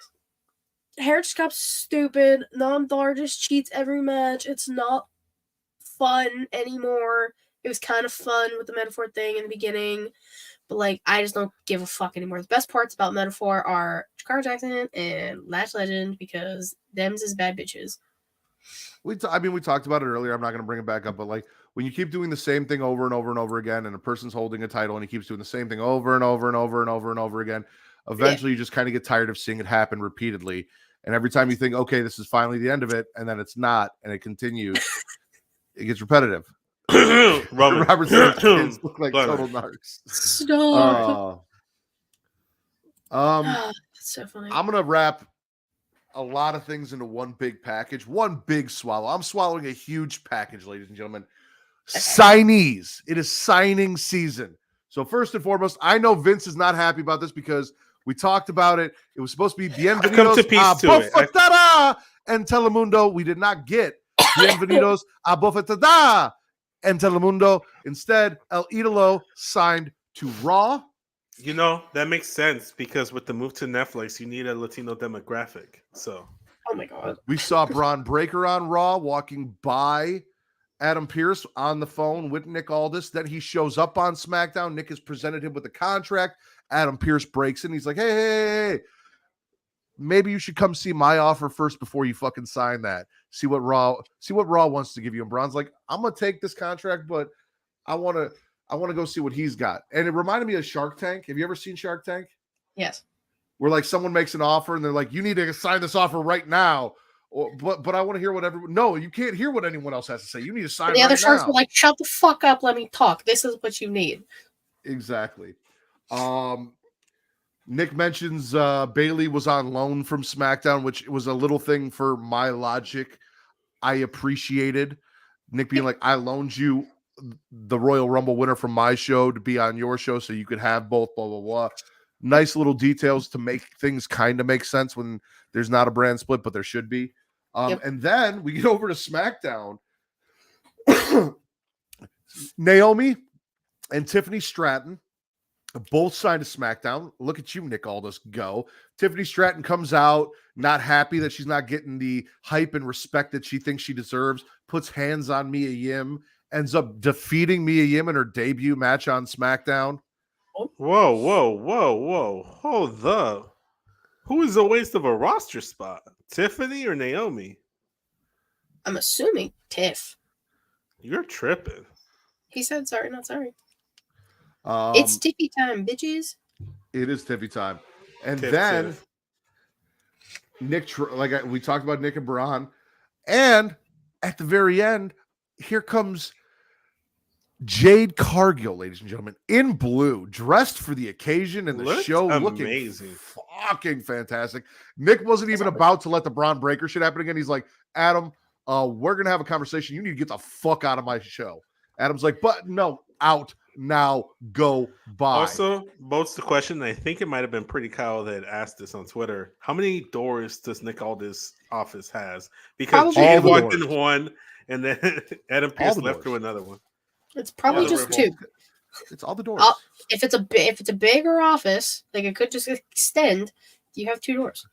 He has an office door, and then there's a door to the bathroom. back door, And got then it. inside the bathroom, there's a door that leads out to the hallway so that you can enter into the bathroom. And there's also a side entrance door. There's a back door. There's an escape hatch underneath his desk in case she gets like real and he needs to get the fuck out of there. He's got all the fucking doors, bro. Not the escape hatch. That's a lot of doors. It's a lot of doors. But yes, it is signing season in WWE. People are getting assigned to rosters. There is tension between Adam and Nick. I am hoping that this leads to some sort of confrontation that leads to a permanent actual brand split. I pray that this is where we are headed. Night, Allison. Thank you for hanging out with us. Bye, Al. We love you. So swallowing signees, swallowing signings. I'm with you there, Matt, because I also had that. I had the free agent bidding war, but also the official signings of Tiffany Stratton and Naomi and Andrade. Just because I like that, because my biggest concern was, okay, all these people are going to show up and then not do anything with them when they showed up, but all of them were addressed for the most part, minus Liv Morgan. Liv Morgan returned but didn't show up on Raw, and I thought she would come after Rhea, but I guess they're like, we're doing this Nia thing, so she can't go after Rhea. Well, she did have a WWE exclusive thing where she talked. I didn't see it. There is an elimination chamber coming up, so I have a feeling that a lot of the people that are kind of lining up for Rhea might be thrown in that elimination chamber. And we have seen talk all the shit you want about Liv Morgan. We have seen Liv Morgan show the fuck out in an elimination chamber. Who talks shit about Liv Morgan? Y'all need to get a lot of people talk shit about Liv Morgan. Tripping. So I think I'm with you. I think what they're gonna do is they're gonna have Rhea has to have a match. So she's not defending her title in the chamber, but she's gonna defend her title against Nia. They're setting that up clearly at Perth. And then they're gonna have the elimination chamber to determine who's gonna face Rhea at WrestleMania. And Liv will be included in that. Becky Lynch will be included in that. And who knows who else gets included in that. Liv needs to win and fight Rhea. My question now is, for me, what's going to be the men's elimination chamber match, and what's it going to be for? They've done the U.S. title before. They can do the U.S. title. Or maybe we just give them a women's chamber and just do one big chamber and let it be that. Or fuck around, give us two women's chambers. A tag team women's chamber would make sense. Because facts, not opinions. Unholy union. Vince, spit or swallow? I am gonna go ahead. Actually, I'm gonna spit everything Logan Paul and KO related on SmackDown. I'm just kind of done with Logan Paul. Again, I can't sit here and be like he's not good in ring, because he's good in ring. But it's like his match with KO didn't really hit for me as well as I thought it would. I didn't really care about him on the mic or him being on commentary.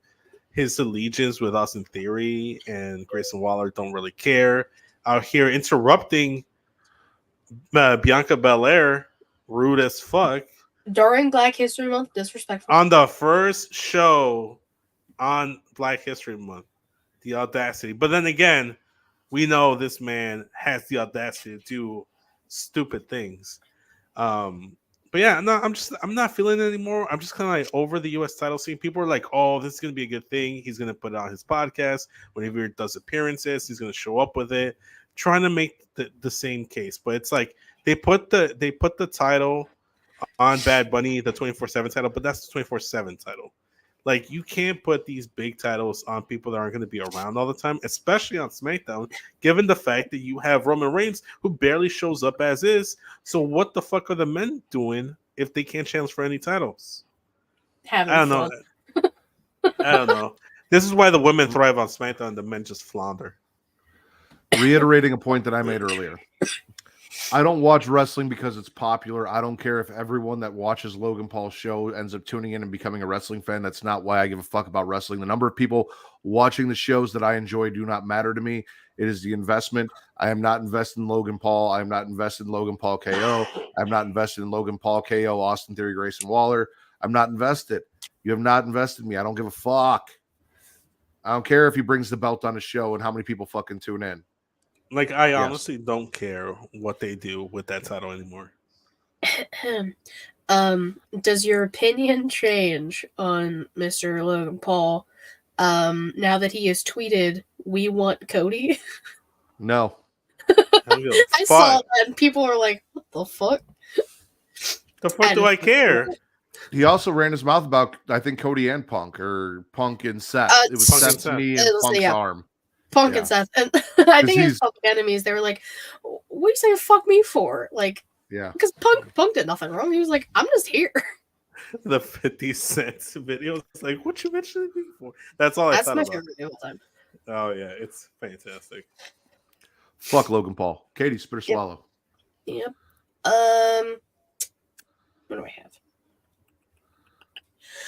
I'm going to swallow Deanna Purrazzo, Ty Valkyrie, Toni Storm on commentary, of course. I love that they're actually like, I mean, obviously Deanna's a star. She was in TNA, WWE for a hot minute, has proven herself worthy of titles, and the 7 times she's held it or something.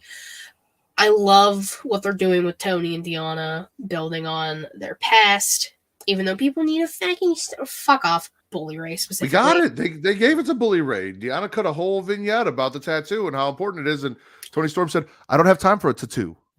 Oh no! See, he was mad because they just showed the tattoo, but we didn't get a where, a what. He went on and on, and I thought, first of all, but that was what, 2 weeks ago?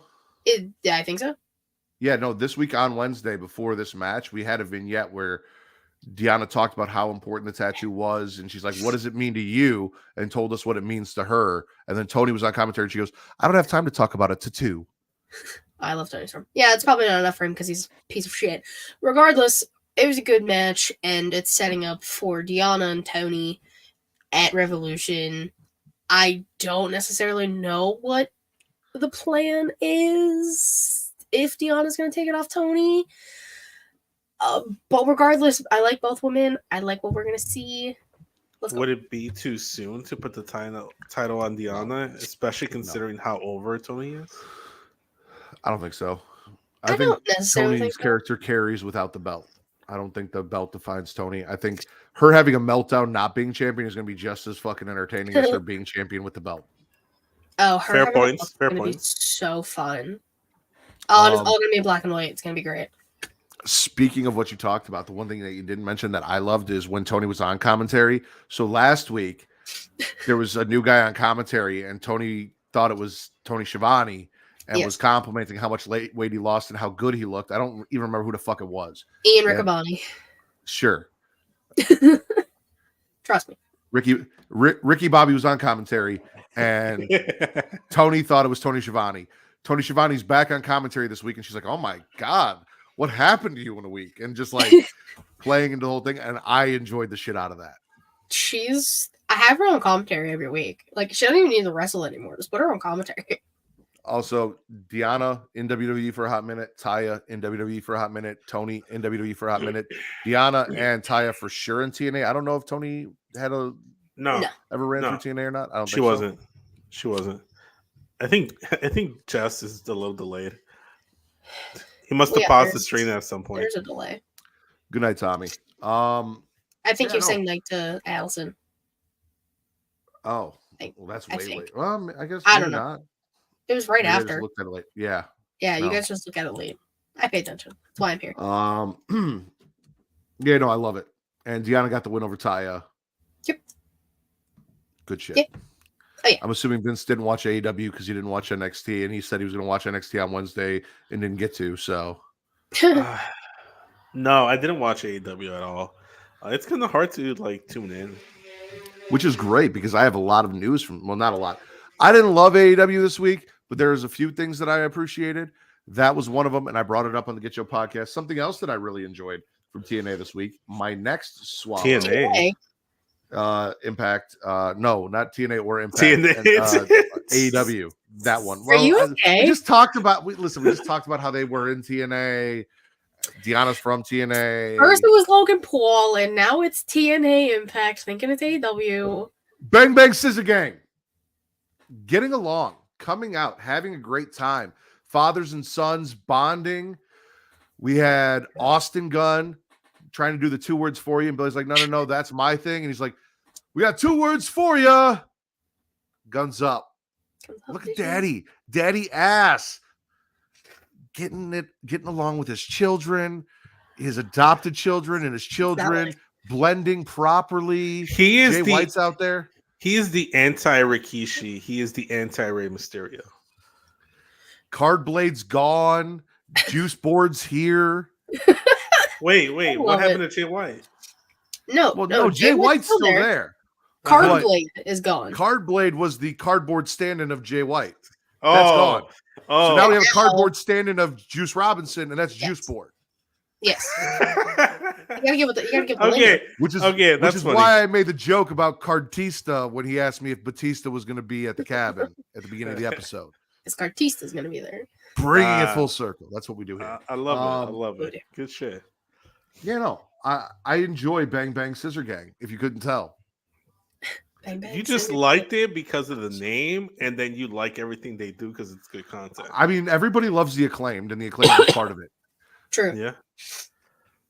That's true. I scissored my daughter on TikTok. Whoa, pause. Caveat. So what I said. Okay. I said what I said. If you're a wrestling fan, you know. If you think it's something dirty, then maybe go watch wrestling. Get your mind out of the fucking gutter. Yeah. Or also go watch the stuff that we do on Pornhub that has nothing to do with any of what we're talking about now. Yeah, or if don't. your mind's in the gutter, you can go do that. Or you don't have to. If you're not into wrestling. If you're not into wrestling. Vince, spit or swallow. I think this might be my last spit and or swallow of the episode, and I'm going to swallow the title match between Gunther and Kofi Kingston. Fucking phenomenal. Big Goon can't miss. Kofi Kingston, phenomenal as well. I don't know how I feel about him wrestling in shorts. Like, it's jarring. I don't hate it. I just can't get used to it. I feel like Sheldon from Big Bang Theory. I don't like change. But not good match, solid match. Again, if anyone's on God mode as a champion in WWE, it's Gunther. And I was kind of hoping after the Punk injury that we get Gunther versus Seth for the world title and put that world title on Big Gun. No more unifying fucking titles. I don't need double champions. No. Listen, no, I don't need double champions anymore. Fuck that. No double champion. No double champion. He dropped the title before going after Seth. No. I want main event. Big Goon IC title champion forever. So he never gets to be world champion? No. Hi, Tori. Thanks for tuning in. Most of the wrestlers I've met were at conventions. I did randomly meet Mickie James at a signing at a music festival. She was there with Kenny from the Spirit Squad, so I got to meet both of them. And I got to meet Ron Simmons, Farouk, backstage. I've got a picture with me and Travis and Farouk. We just ran into him backstage when we were going out to concessions at, I think, a Raw in Rockford, Illinois, or maybe it was a house show. But no, cool as shit. No real stories. I mean, like I said, I met him, a lot of them at conventions. Bret Hart, Ric Flair, Lita, all really fucking cool people. Real nice. I met Cody Rhodes. You met Cody Rhodes? Yeah. When he was still in AEW, Cody Rhodes. Back in Vince Group CM Punk. I saw CM Punk walk past me while I was setting up the patio over in Wicker Park in Chicago. I also met Cody Rhodes back when he was in Bullet Club in an ROH show.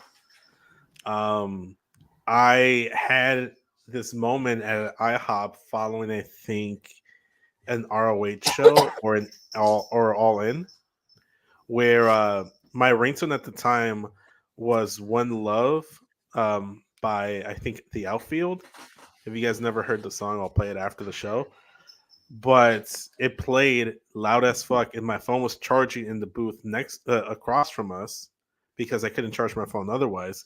And the booth right next to where my phone was charging had what's the announcer for AEW? Which one? The ring announcer. Justin Roberts. Justin Roberts was there with Tommy Dreamer, and I forget who else.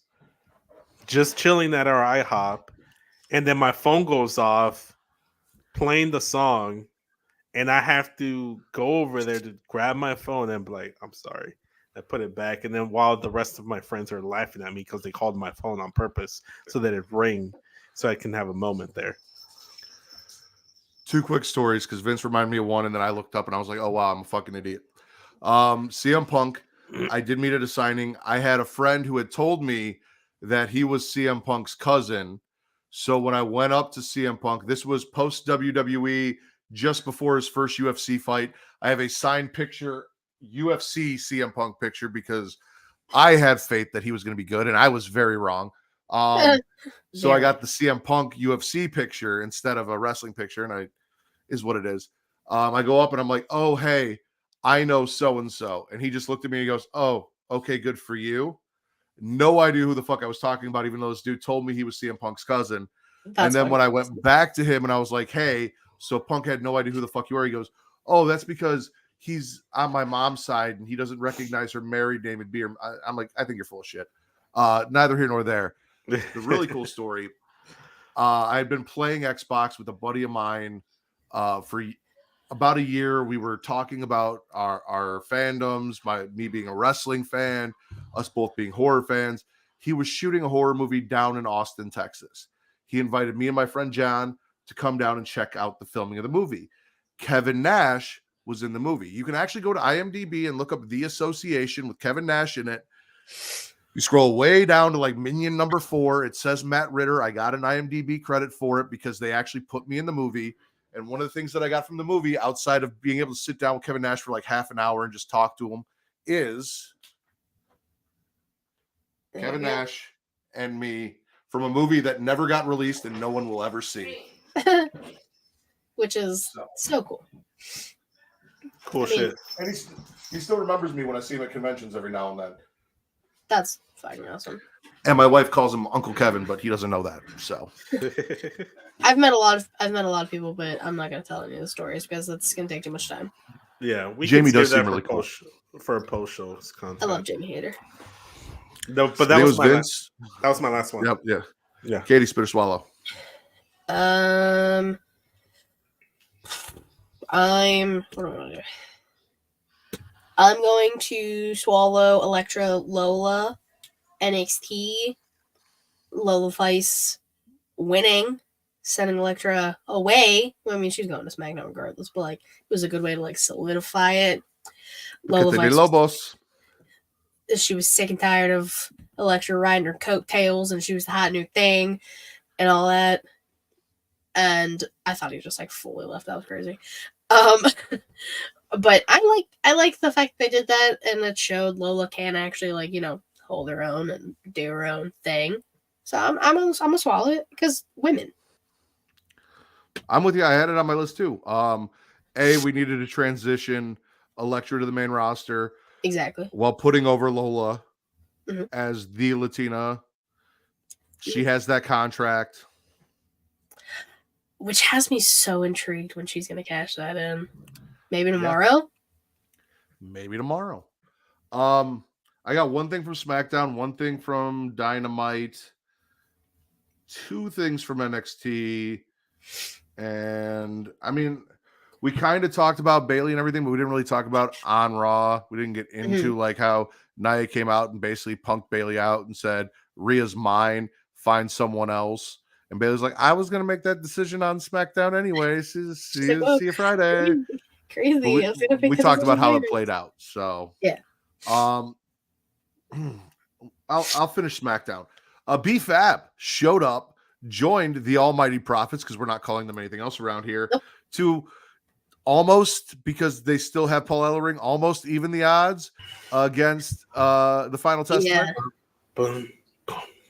because who else? Who are you gonna bring in? Like, I have no idea. I was I- going to say Stokely MVP. Hathaway, but it's in AEW, so no. MVP. MVP's got MVP's almost. with Omos. They can bring in Omos. Hell Homo no. What's wrong with Omos? Are you not an Homo sapien? So then what is Karrion Kross going to go get Braun Strowman whenever he's healthy to even Yeah, Obviously. Now we're adding too many people. We just need one. We just need a No, these are gonna be- managerial member. They're gonna be like we were- Colts at a certain point. We were supposed to get a 6-man tag team match. It went to a no contest, but BFAB did show up, joined the Almighty Prophets. So now we've got Karrion Kross, the AOP, and Scarlett, and then Bobby Lashley, the Street Profits, and BFAB. Nice to see them doing something with her. Nice to see they she was paid kinda- off the interactions with Bobby Lashley. Yes, that too. Mhm. See, you get invested, you need to pay it off. Very simple formula. Crazy concept. Vince is done, right? I finished. I finished already. Katie, spit or swallow. I'm spitting. Which one do I want to spit? Everything Chris Jericho. I don't know why the fuck he's still on TV. Beating younger guys who, especially one who's a champion. He's like a Ring of Honor champion. I think I remember. But beating Kyle Fletcher and still feuding with Don Callis. I'm over that shit fully and wholeheartedly. I don't know why we need that. And if he beats Takeshita next week, then what are we even doing? Send his old ass packing to the fucking gutters where he belongs, and we can move on with our lives. Agreed. Just keeps adding like negative stain marks on him in his career as a person. Like Sucks. he's a piece of shit. He like I can't watch it. Like if Vince McMahon was on TV or for anyone that was mentioned, I would not be watching. I'd be like, okay, tune out. Both of you two might actually watch the match. It's just on in the background. I kind of just go on TikTok.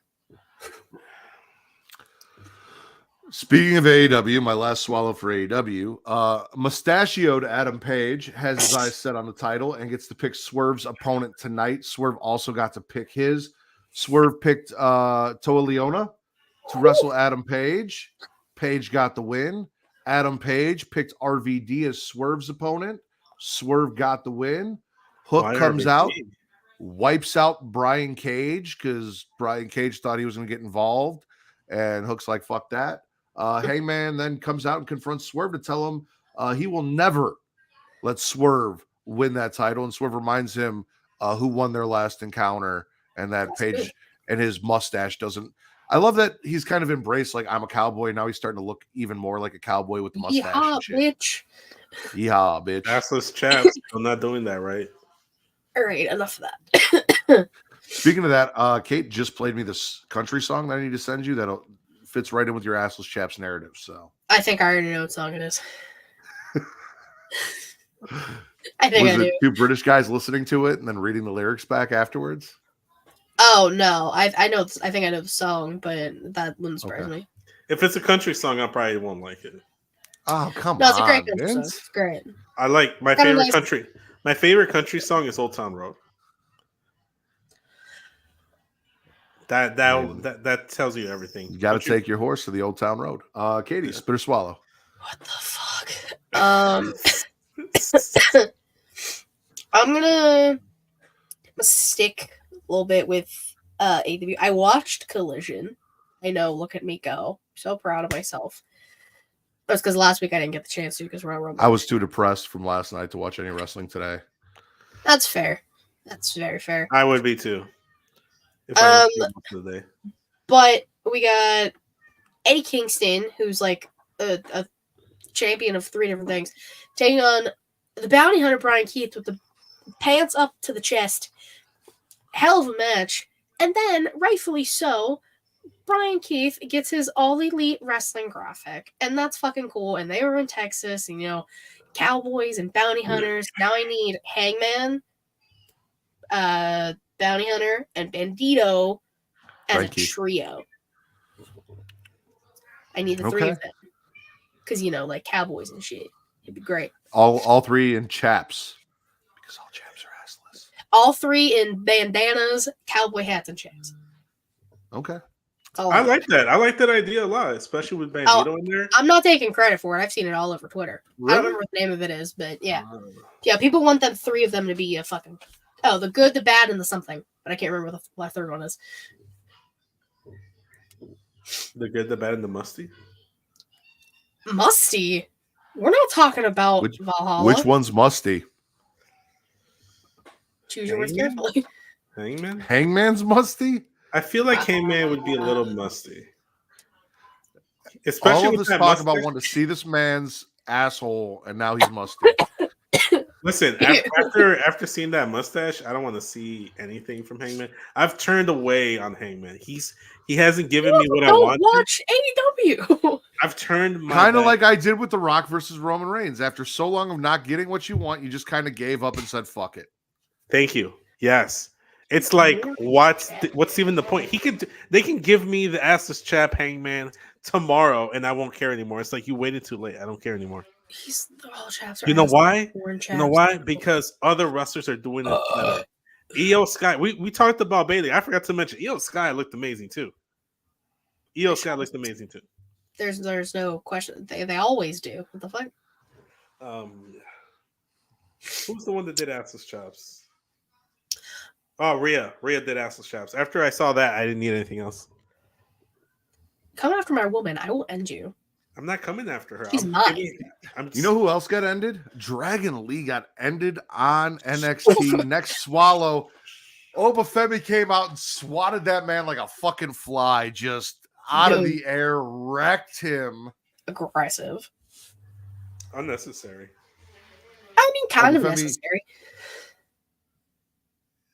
Accepted the challenge against Dragon Lee for the match at Vengeance Day that we talked about earlier.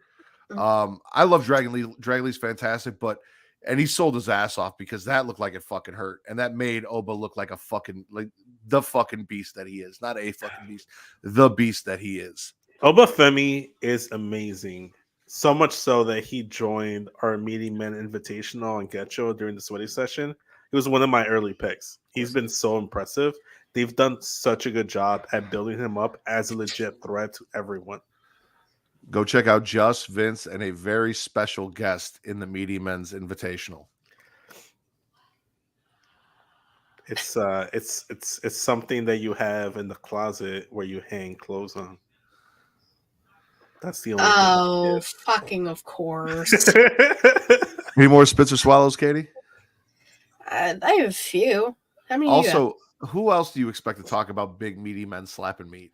Of course, it's you need an expert on meaty men slapping their meat.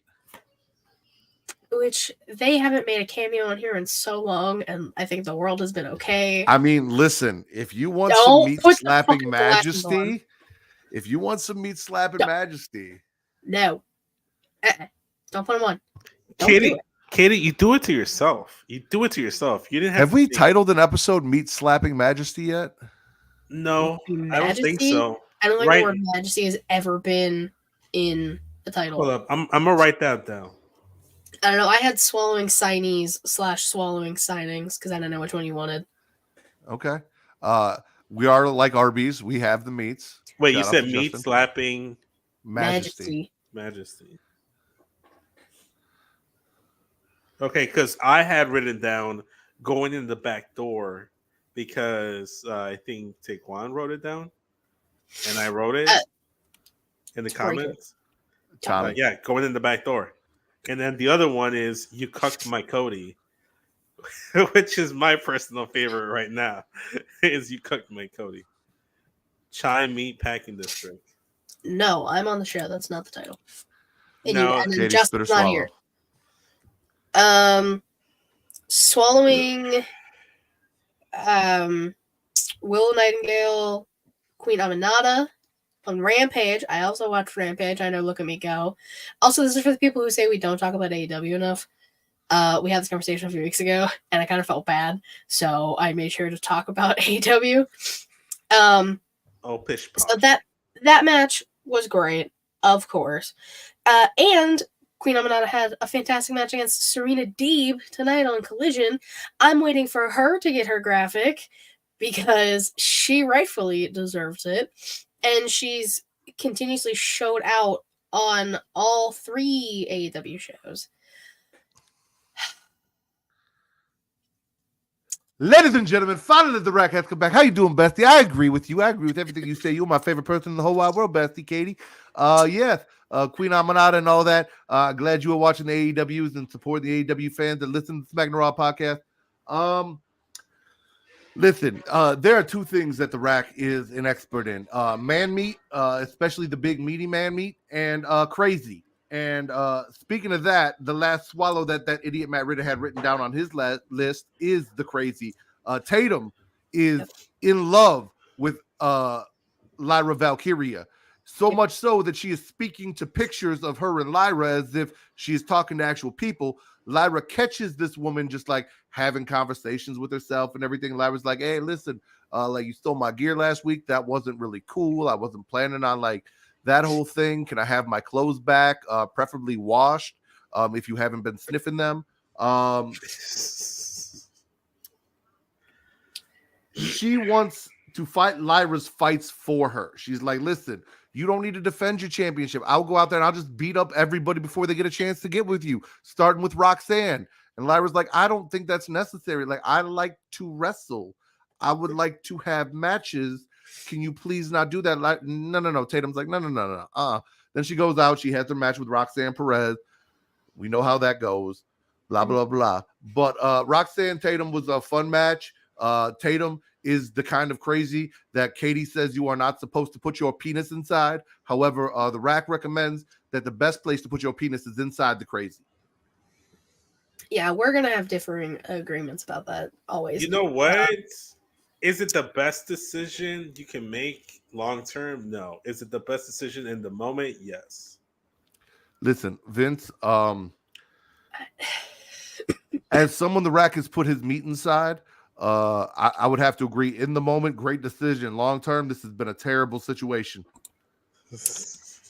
Anyways, I stand by the fact, don't stick your dick in crazy. Regardless, I love everything Roxanne, Tatum, Lyra, and after the match, Roxanne started beating the shit out of Tatum, Lyra saved her, and now Tatum's tweets are the funniest fucking things in the world. She's like, she cares about me, she saved me, you all saw that. And like last week, Lyra blocked her on everything.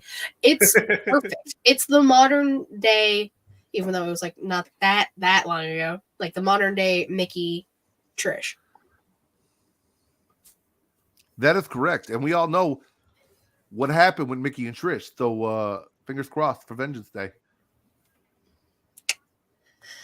All right. Katie, is there anything else that you would like to put in or spit out of your mouth? I don't like the way you phrased that. Because I feel like I need to every show. I'm swallowing Trick Mellow Gang, defeating LWO to get into the finals of the Dusty Classic, take on the Wolf Dogs, for Braun Breaker. Mello is he's such a gaslighting girl boss, it's not okay. I need him to chill, because I already know he's gonna fucking cost Trick tomorrow, and when I come on the show next week, I'm gonna be sad, and I'm not gonna want to talk about it. I don't even want to talk about it on my own show.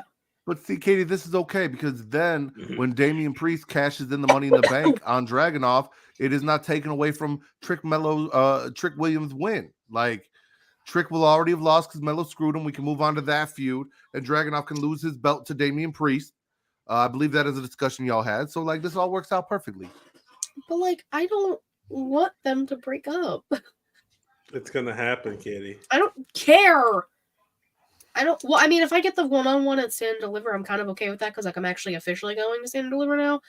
So, like, I'll be down, but, like, I'm gonna be sad about it while I'm just sitting there filming it, crying, having a great time, but also hating my life. At least that story's getting finished. Maybe. Listen, I am a huge fan of the Trick Mello, mostly because every time he comes out, I hear the crowd chant, "Whoop that dick." and Nope. that is something Not that the what? No, Whoop No, that. that's exactly what they chant. no, That's they exactly what whoop they chant. that dick, whoop No. that dick. I hear it No. every single time, Katie. What are you talking No, about? I think no, I think, hear it every your single time hearing's a too, little Rack. fucked up. Listen, Rack, I know whoop Matt's that hearing's dick been is fucked up the this official week. slogan of the Smackin' It Raw podcast as per the rack. Whoop that If you see any one of us out in public, I need you to chant "whoop that dick" as you see us. Loud as shit. Pump your fist. Not at Whoop me. that dick. Whoop that. You say Episode it to title, whoop me, that you're getting dick. punched. I already wrote it down. The rack commands it. You say that shit to me, dick punched. If you chant "whoop that dick," she will whoop that dick. See, this is Listen, perfect. Don't stop. Listen. It is whoop that dick, not whip that dick. So don't whip your dick at us. But That is correct. No, you chant "whoop that dick." Not That is whip. the chant, which is basically smacking it raw in and of itself. I shouldn't have fucking said anything. Would you like me to, Bestie? Listen, would you like me to leave? No. Finish the show. I guess my come back afterwards. fun stay. Well, okay, Vince. What was your favorite porno you watched this week?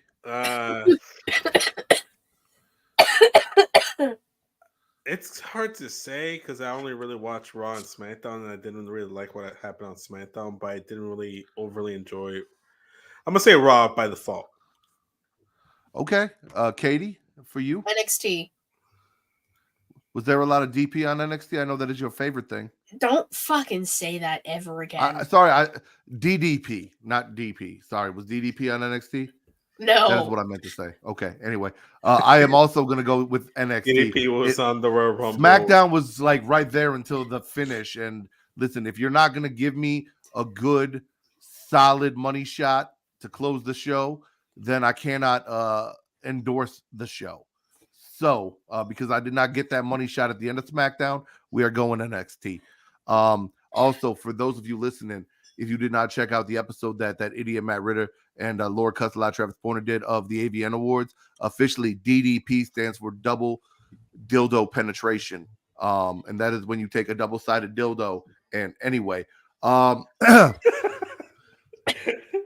Katie, Yo.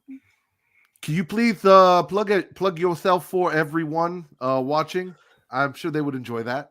That is things people like, is getting No, to see I think you they plug like that too yourself. much. And they don't deserve that. But you can find me on Twitter, KatieRasson13, link German Biotech Alving Sheelite Showcase, twitch.tv/Sheelite Showcase, and youtube.com/Sheelite Showcase if I can fucking talk. Thursdays, 6 p.m. Eastern-ish. We will have a special guest on with us this week. I won't tell you who.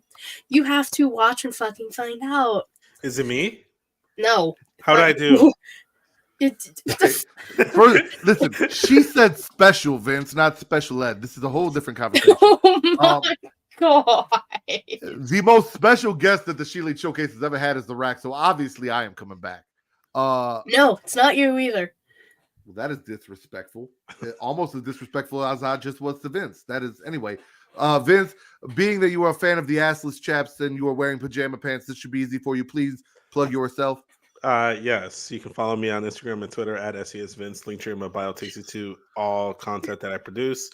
Go ahead and subscribe to my YouTube channel, like, comment, subscribe, bell notifications over there at youtube.com/SESVince. I recently just did a video episode talking about the NBA All-Stars. So if you like basketball, me and Bashar were there. Also, I think I'm frozen. So there's that. Check out the Get Yo podcast, like we have already stated, at Get Yo Pod on Instagram and Twitter. Go ahead and look all that up. But yeah, linktree/SESVince. Listen, ladies and gentlemen, if you thought that was entertaining where Vince just like was speaking but his lips was not moving, you should see when he bends over and uses anyway. Sir. You can follow that idiot Matt Ritter if you want. I don't know why you would want to waste your time, but if you want to waste your time, it is that Matt Ritter at MATTRI double dick ER. Also, getting off. I guess him and Katie are going to do a show tomorrow that the Rack didn't get invited to, which is some bullshit. But that is for the horror content. Matt Ritter is for the wrestling content. And then Smackin It Raw, all of the content that does not feature the Rack, so it's not as entertaining as it should be. That is at Smackin It Raw on everything else that is a social thing that you can look up. So go follow all that stuff. For Miss Katie Kinsey Bebe, my bestie, the reigning, defending Pornhub Poppy for at least another 6 months. I am the Rack, alternate personality of the Warden Matt Ritter, who is an idiot. And this has been the #1 wrestling podcast on places where you can watch me masturbate.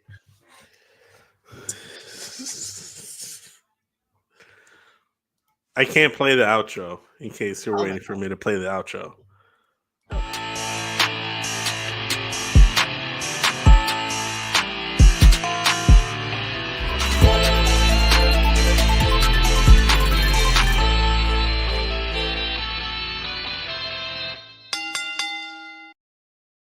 You have like 3 jobs, like thumbnail, intro, outro. That is it, Vince. That is all you have to do.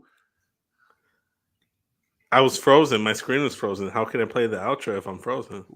What do you mean your screen is frozen? Like, yeah, your camera was frozen, but you should still have access to click things. So the way it happens on my screen is that everything freezes. Like my screen is frozen. Except for your audio, because we still have to hear you. Yeah, I don't know. I don't fucking know. But yeah, so like my screen is frozen. I can see when I'm frozen because everybody's frozen, and then the chat is frozen. I can't access the chat. I can't click the screen. I just kind of have to wait for it to just come back. That sounds like the Kevin Hart excuse where he's like, "Well, yeah, like I have the money, but like the money's in my savings, and I gotta go into my savings, and I gotta move the money into my savings." Like that's the way my bank account's set up. Yeah, that's the vibe I get.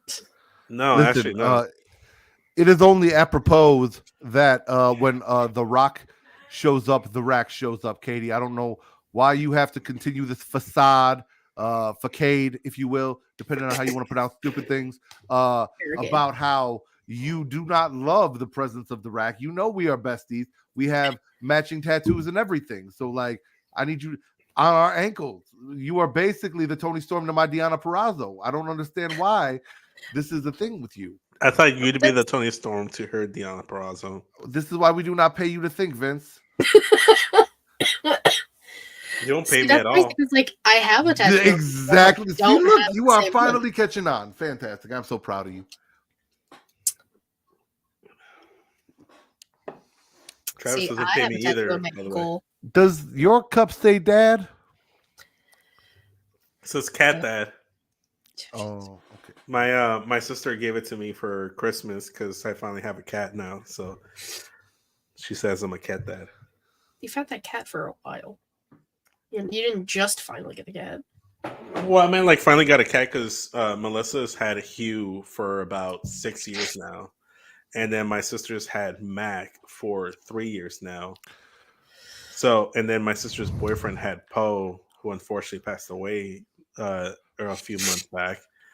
For I believe 2-3 years as well. So I was the last one to get a cat. What?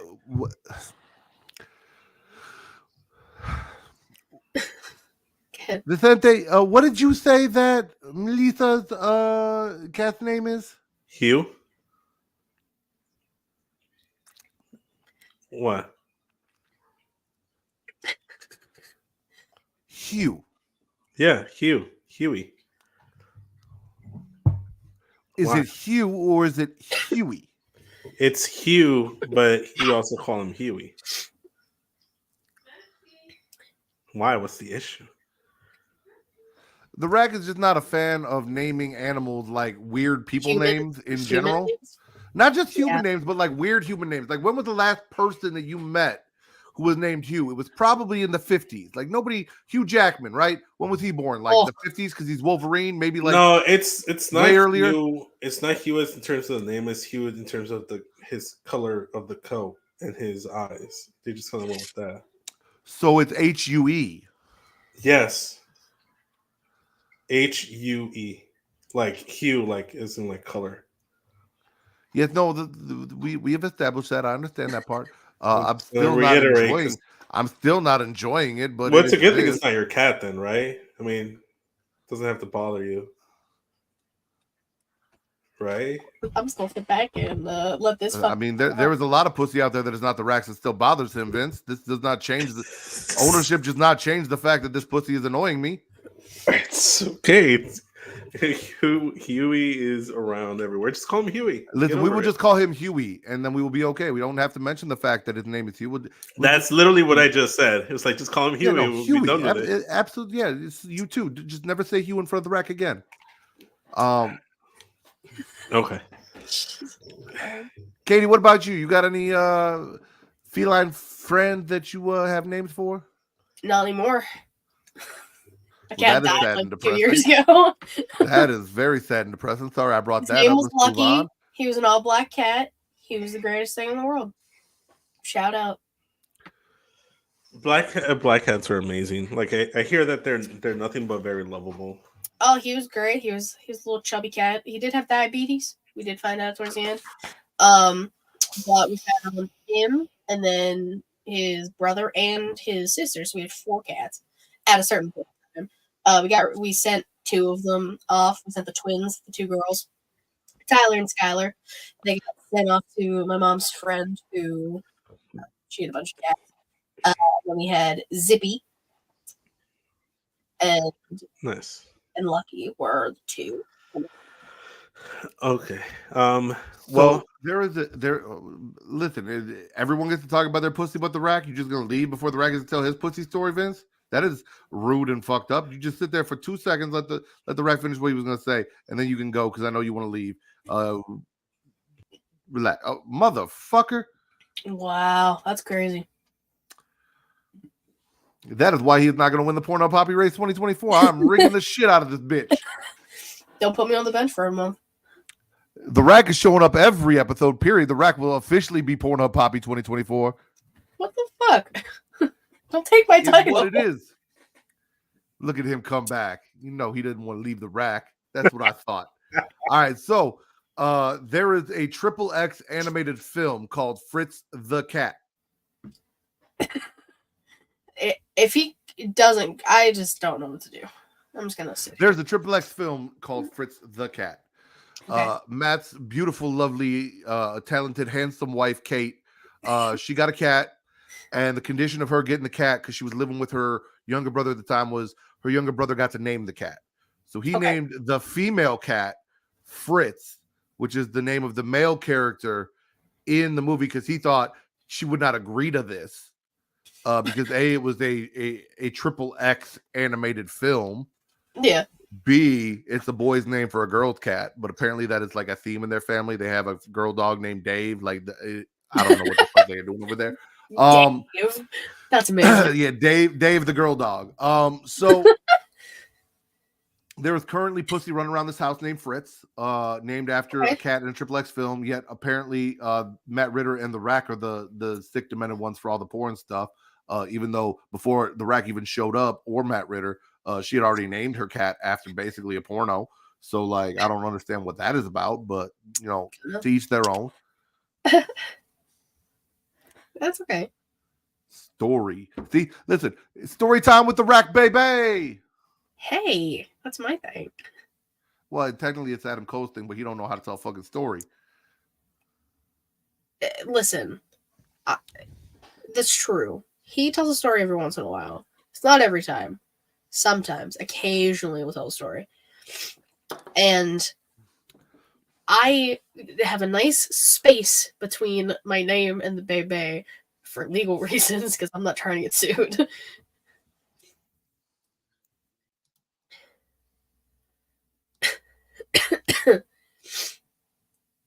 I can see the reflection in your glasses. That is the point. I do not know why he thinks he can come in and disrespect the Rack and then just like he can keep putting himself in the show. I'm just gonna keep taking him the fuck out. that was This is absurd. This is absolutely bonkers. What is quicker, the Rack's trigger finger or Vince's lips? I'm pretty. Whoa, what the fuck is going on here? Don't, no. You both need to chill. For the love of God. weren't expecting that one. All types of disrespectful right now. I'm just sitting here.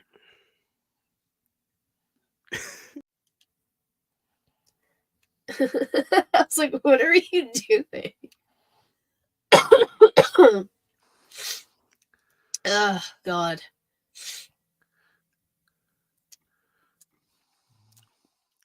So this I is don't know if he's gonna come back or not. I had to remove the thing so when he comes back, everyone can see what I changed his name to. For those of you who didn't notice, because Katie can see it, I changed his name from SES Vince to Bye Bye Bitch, and then I kicked him from the chat back to the backstage. Yeah, the stream, the chat, the same thing. We are chatting. We are chatting. This is true.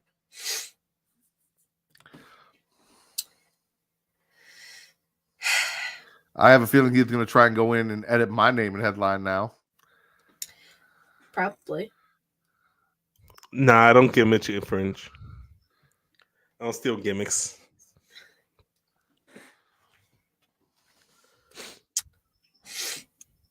I saw it. You saw what? Oh, I really couldn't even read that. That's very small. Yeah, it's okay. Most people didn't.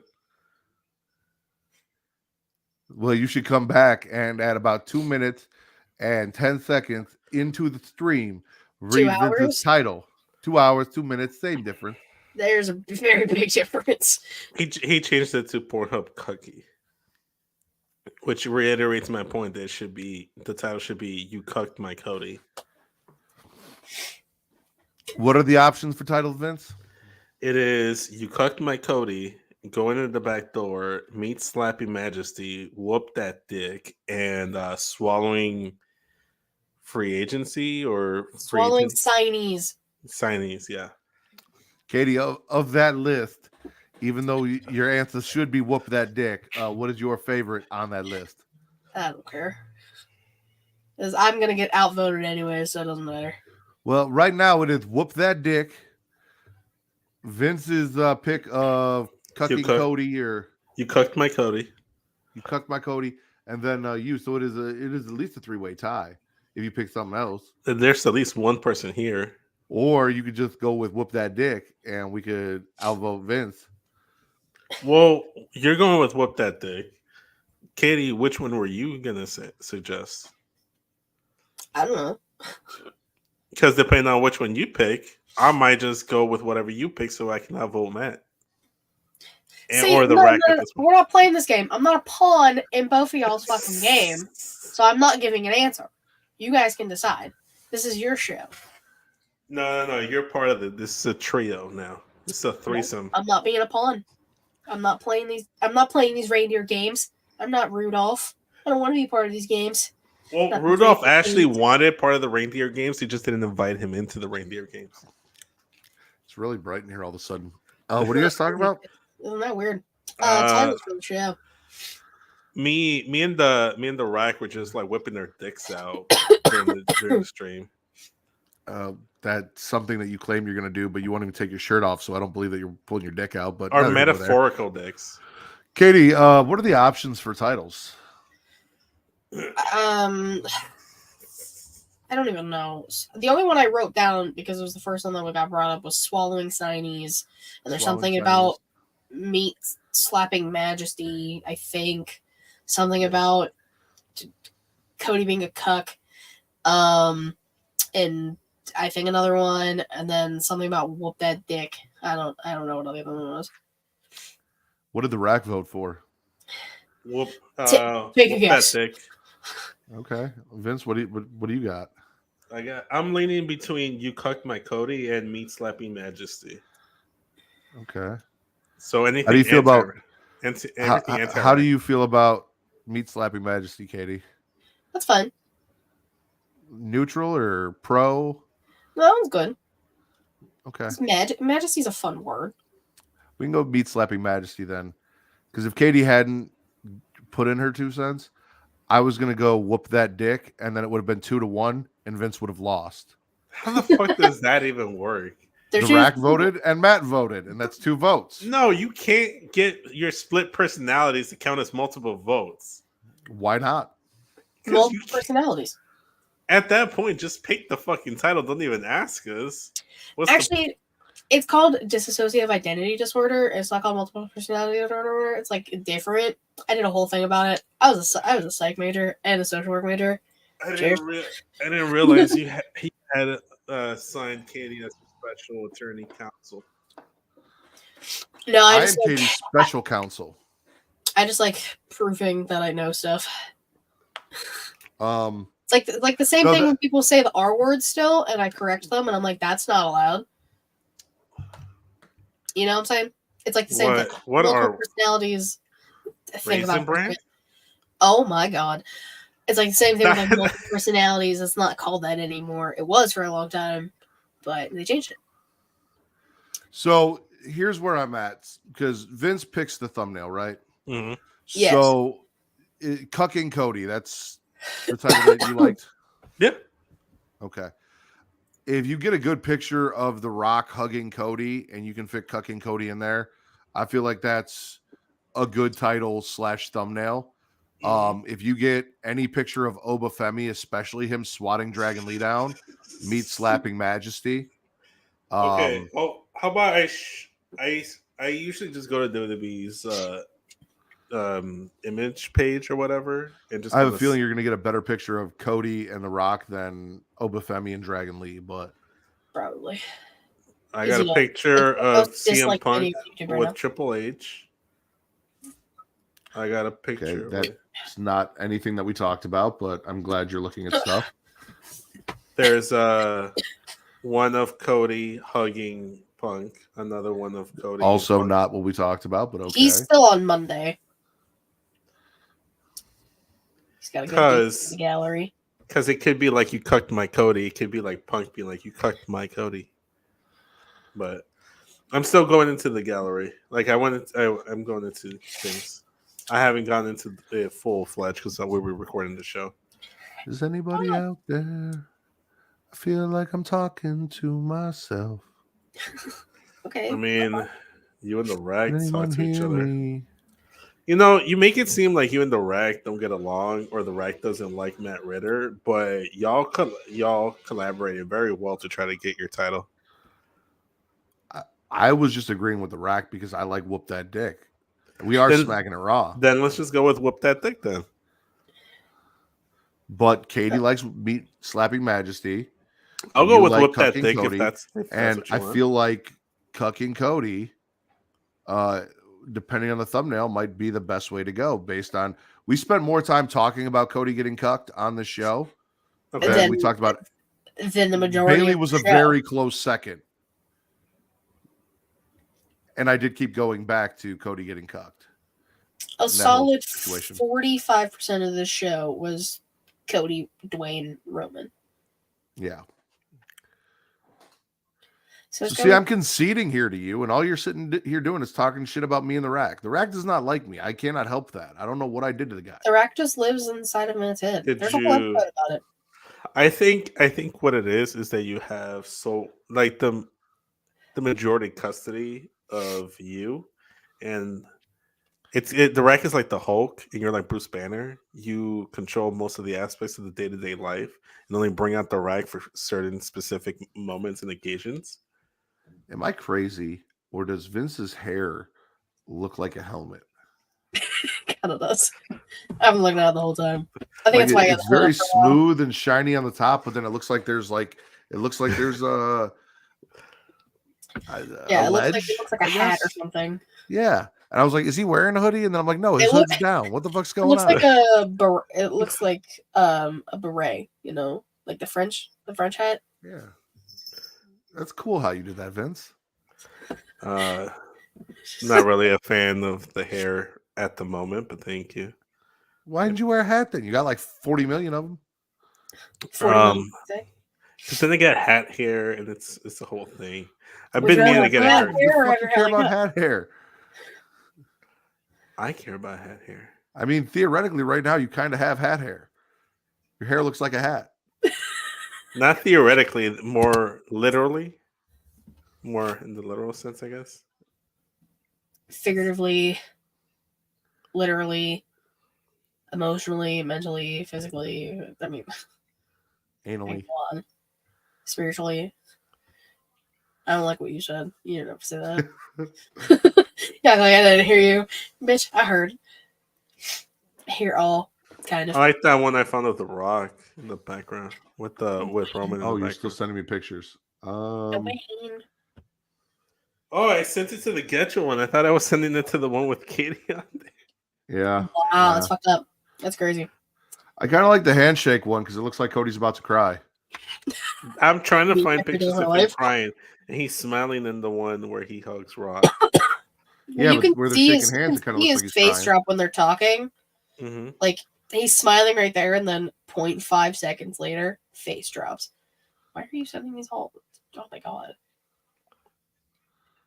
Okay, well the Royal Rumble already happened, so not the one with Triple H and Punk. I think you just have to do the one where it looks like Cody's about to cry. Yeah, the handshake.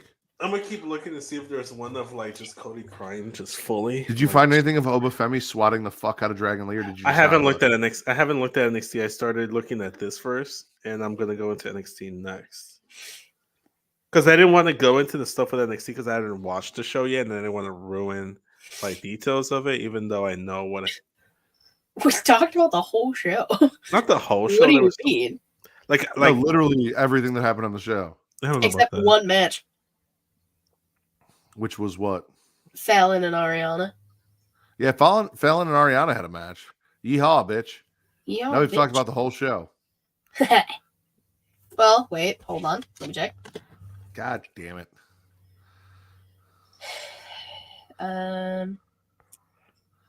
I think I found the picture. Oh well, Rich Holland and Lex King had a match, and that was a thing. It was awful. I just like the fact that Rich Holland keeps getting beat up and he doesn't have any friends anymore because. But the chair slide. But the chairs. That's my excuse. I know.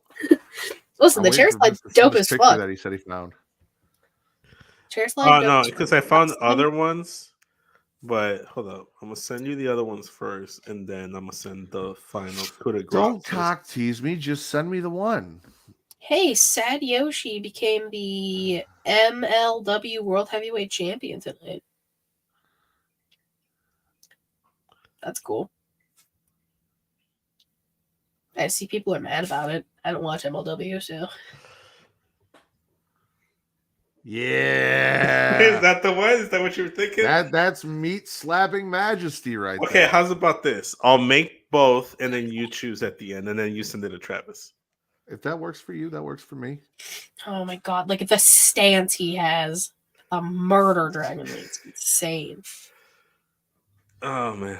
All right, well now I am leaving for sure this time. Okay. It looked like Matt was frozen. I was trying to see if he unfroze. No, I wasn't frozen. I just got a thing that said breaking news unfolding now. About Whoa. what? Live updates. U.S. strikes begin in Yemen. Oh, okay. That's Non-wrestling related. Okay. Well, Well, good night, y'all. I'll see you guys next week. Bye. Search.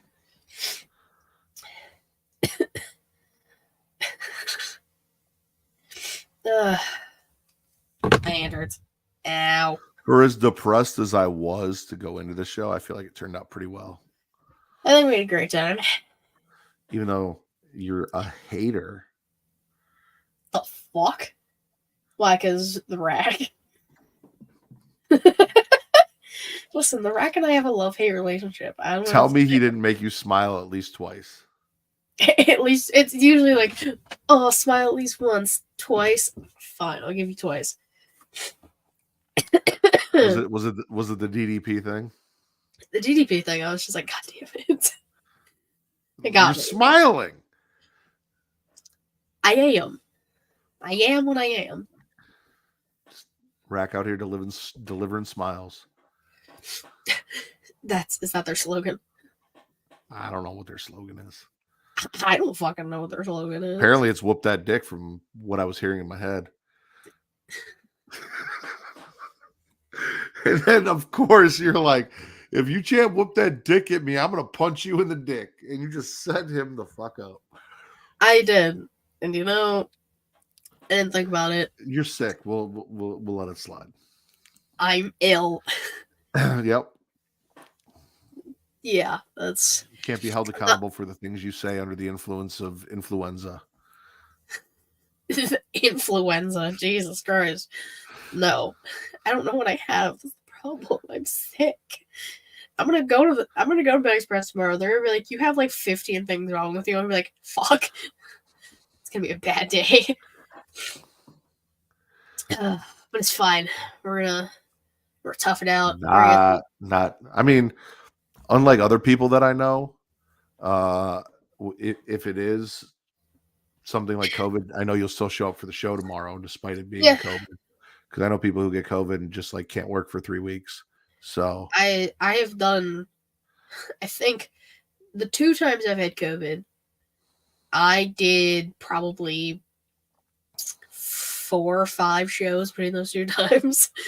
And that's not me talking shit about people who get COVID, who like get it serious. I had a friend who lost taste, all that. That's more so me talking shit about a co-host who gets COVID every other week and then can't make the show. Yeah, I know exactly what you're talking about. It's crazy. I know her. It's weird. She's been very healthy lately. She has been, and I have not very been. proud of So, like, her. I don't know what the fuck's going on here. I was was accused of getting shit for people 3 sick months. via internet. You accused me. Bridget accused me. I mean, it's okay. I'm alive, hanging in there. Kind of. I mean, let's be real. I couldn't hear shit for 3 months, and I still did this show every fucking week. I did my show and multiple other shows. I Not need being able you to to fucking make hear. it through till tomorrow. After that, whatever happens to you, we'll mourn you. We'll do a whole memorial episode next week, as long as you get through getting off. Well, first of all, if I don't show up, you're not doing getting off regardless, because it's also my show. We've talked about this. Listen. We have to do it every other week. If you can't make it, the show must go on. The only way I will not do it is if Will does not watch the episodes and cannot join me. If my ghost has to appear, I'll be here. Like I said, regardless, I'm gonna show up. Listen, I do all the shows. All I ask is that if you show up on the show as a ghost, you bring Tegan Knox's niece with you so we can get a cameo. Don't disrespect Tegan Knox's knees. She disrespected her own knees by not wearing double knee braces when she came out. All right, what are you doing? You crazy? She's trying her best. Talk about spaghetti noodles. Spaghetti noodles. I mean, listen, he's built like a pile of fucking spaghetti. Facts is facts. I don't know. I love him. And I love him. I think he's great. He also tried to fight me, saying I was wrong. He was like, "Oh well, sir," broke his fucking foot jumping into the crowd. That was the first mistake. I don't know what to tell you. Don't fight me on that.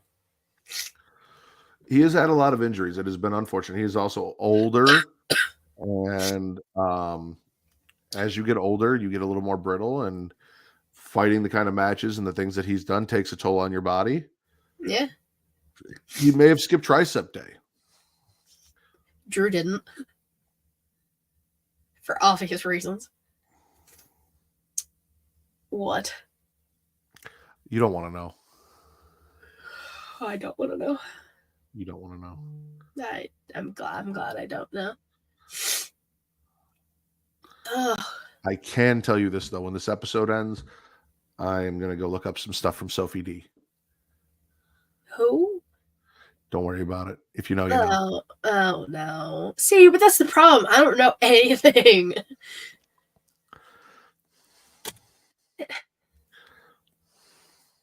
I don't even want to know the conversations you're having with. I don't even know with who. I'm not having any conversations. My hands are here. My hands are here. Just here. Doing this. My fucking hair. Stop. I'm just fucking with you. Don't. But doing my best. I don't think anyone's watching anymore. We had a good show out. I mean, let's see.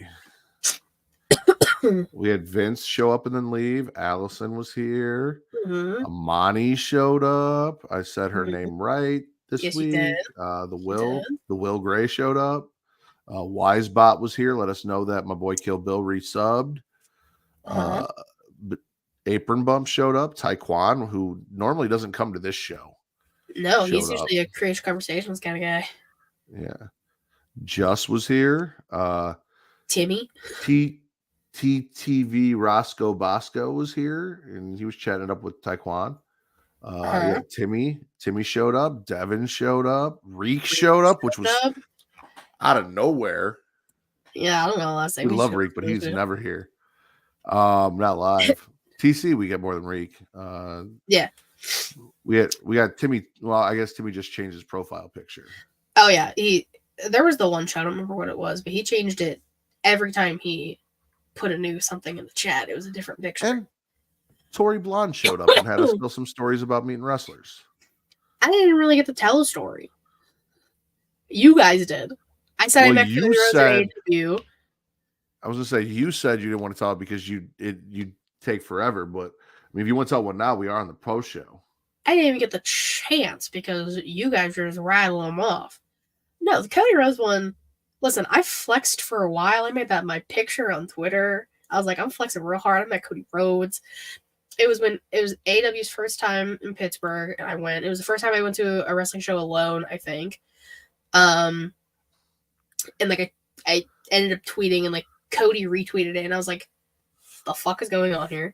So, and then I wasn't even down on the floor. I was up a little ways, and I just went down while everyone was leaving, even though I technically wasn't allowed to, but I did it anyways. And I went down, went to the barricade. I was one of the last people that he talks to. He called me beautiful. Aww. That's a flex. And then we got a picture, and then I went home and had a lovely night. And then I just went home and went to bed. I was tired. Yeah. But then, like, there he is. Like, I've done the meet and greets for AEW. Hangman, super sweet man. Gives a great hug. I will say that. The girl in front of me, like, headbutt him. So I was like, don't worry, I won't do that to you because I'm small. So we had a nice little haha about that. Britt Baker, that was when it was right after I smashed my hand, and she was also like just broke her wrist. So we both were twinning. It was a terrible time for me because I couldn't fucking move my hand. But you know, that was fun. Who else? Tiny Hands and Reynolds rap. Met them. I wore my Are your Brody hands Lee bigger than shirt. tiny hands? You should have gone like this, and just to see. I should have. I mean, if I look at the picture, I think I might. I do have tiny hands though. Yeah, but you're tiny all around. Oh my god, thank you. 5'2.5" apparently. I met Teddy Long, and What? when I met Teddy Long, so the same convention that I went to where I met Doug Bradley and Tony Todd, which I've told both stories, same convention in Atlanta. Teddy Long was there, and Teddy Long told my wife she was lucky to have me, which is like the coolest compliment I've ever gotten. Why have you never shared that? That's a flex. I don't. That's fucking cool. I didn't know that. Yeah. I'm trying to think if I've met any other wrestlers. I met China. I'm still so jealous of that. X-Pac. I think I've told the story about X-Pac signing, like me catching him in the crowd after he had left his table and me offering money. He's like, "Oh, don't worry about it," and sign the autograph for me anyway. Yeah, which was cool as shit. I love Sean Waltman. Mick Foley, I got to meet at C2E2. Didn't really get to talk to him. That was kind of an in and out thing, just like, yeah. Let's see. Worst father of the year, Rikishi. Got to sit down with the quiche. Booker Love T. Nice. Al Snow, and he had head with him, and I got to wear one of the belts. Road Warrior Animal, and I got to wear the Legion of Doom shoulder pads. I think I've seen that picture. Met DDP, and he talked to me about DDP yoga. Of course. Yeah, and I had him sign horror movie stuff, not wrestling stuff, because why not? Teddy, Kevin Nash. Oh, Jake the Snake Roberts, who, like, if you ever saw him on AEW saying the stuff that he was saying, and you're like, man, he seems kind of like a creepy old man. He's a creepy old man because No, give it to them. he was looking at women. Oh, there we go. Creepy old man. If you see him on TV and think he's a creepy old man, definitely creepy old man. Because the whole time, like, I was up there trying to get the autograph and everything. He was looking at some girl in a cosplay walking and talking about her, and not really. He was very distracted the entire time. But Great, love that. I think one of the first ones I met Hacksaw Jim Duggan a long fucking time ago. It was at like a demolition derby we were going to. that's what we need. What?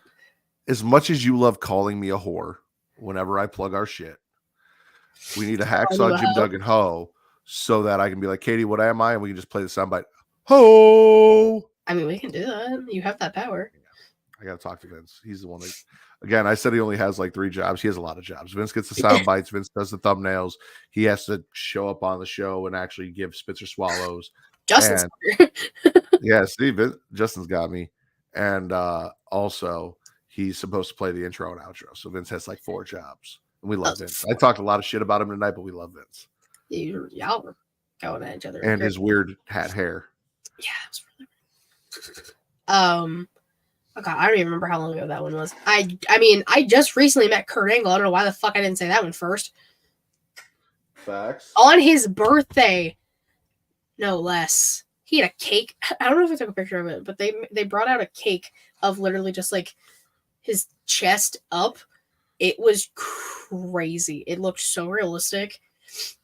He was a sweetheart. He was so happy that he was there. I've told the Canyon story, which is one I'm not particularly proud of. Yes. Yeah. I never really leave the chat. That's okay, Justin. We love you. We love you, Jess. I'm sorry I didn't text you back, by the way. It was a very long day. Justin, like, after I told Justin I can't tag him and stuff, he texted me. He goes, dude, when you said, I want to try some of these moves with you to see if it's really uncomfortable, because he does that occasional segment on the Get Show podcast of uncomfortable wrestling moves. Mm-hmm. And he listed one, and I'm like, dude, I want to get with you just one-on-one and put some of these on you just to see how uncomfortable they really make you. I mean, you guys live in the same state, so There's so many moves I want to put on you, Justin. okay. Do you guys need a minute? Do I need to go? You ever been tombstoned by a 320-pound white boy? I don't think a lot of people have. Well, I mean, maybe. Same. I'm guessing he meant to getting the moves put on him, not the. Yes, I think he's delayed. We've established. Ew. Not with the lights off. God damn it. What else have I met? I really need to think about this. I met Lily Garcia. She was nice. I theoretically met Trish Stratus. Explain. So Trish and Lita were both at the signing. Yeah. Lita was always my favorite. Trish was always John's favorite. So Lita was my priority. I wanted to get that. So I went up. I got the autograph. I got the picture with Lita. You can see Trish sitting in the background of the picture. And I said hi to Trish, but I didn't I had to pick or choose at that point in the night with the money that I had left. And it was like, I'm going to get one. It's going to be Lita because I grew up in love with Lita. Listen, I completely understand that. It wasn't with wrestlers, but like I went through the same thing when I went to the con I just went to. I was determined to meet Holly Marie Combs, and I finally did, and it was a great time. It was the only, I was chill with Kurt Angle. I was fine with Matthew Lillard and Skeet. I held my own. With Holly Marie Combs, though, Straight up almost cried. I loved Charmed growing up. I had all the seasons on DVD. And then I figured she was Arya's mom in Pretty Little Liars, and I watched that all throughout high school and college. It was a great time. She was sweet. I was gonna say I figured it was from Charmed. So I lost my shit for Danielle Harris and couldn't speak. The only time Kate was ever really dumbstruck, I think, was Jason Momoa. I don't blame her. Power through, baby. Mind you, that was Game of Thrones Jason Momoa before Aquaman and all that. Oh shit. Okay. Yeah. I mean, fine, regardless. Right. Gorgeous man. Just shout out Book of Shadows. True. I need one. I also need the Power of 3 tattoo. What's he doing? This is gonna get taken down. Shit. Why did he send me that? I don't know. I don't know why you played it that long. Well, I wasn't even thinking.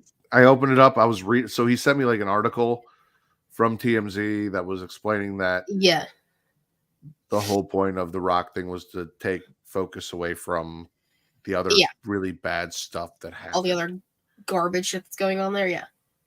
And the fact that that was playing didn't even until you said this is going to get taken down. I'm like, fuck.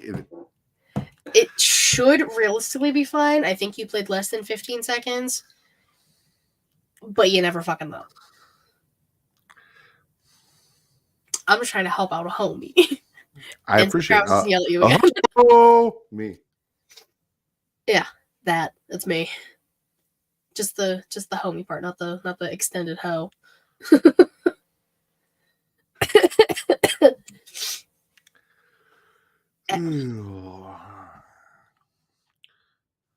Say if for education purposes and you're good. Just say yes. Any music that you hear on this episode is not only owned by us, but if you hear it, it is for educational purposes because we are a podcast that is here to educate people in the art of professional wrestling. Hear, hear. Salud. Hear, hear. Salud. Bienvenidos, Bofetada en Telemundo. Why? So when we were on Get Yo podcast, Okay. I wanted to know how to say SmackDown in Spanish. And I Google translated it. And I told Vince, I'm pretty sure it's Bofetada. And he goes, that's not right. And I'm like, okay. And then he Google translated it and got the same thing. And I'm like, honestly, I like to pronounce it Bofetada. Like you got to emphasize the tada because tada, right? Yeah. So then I asked Vince to say, welcome to SmackDown in Spanish, which was Bienvenidos, Bofetada. And then we added En Telemundo because he said that if El Idolo had gone to SmackDown, SmackDown would air on Telemundo. It would be a whole telenovela at that point. Yeah, it's a thing now. Bofetada is a thing. From now on, spitting Bofetada, swallowing Bofetada. Bofetada? I don't even know if I'm pronouncing it right. I should have listened to it. I should do that. I'll do it. SmackDown. How do you say SmackDown in Spanish?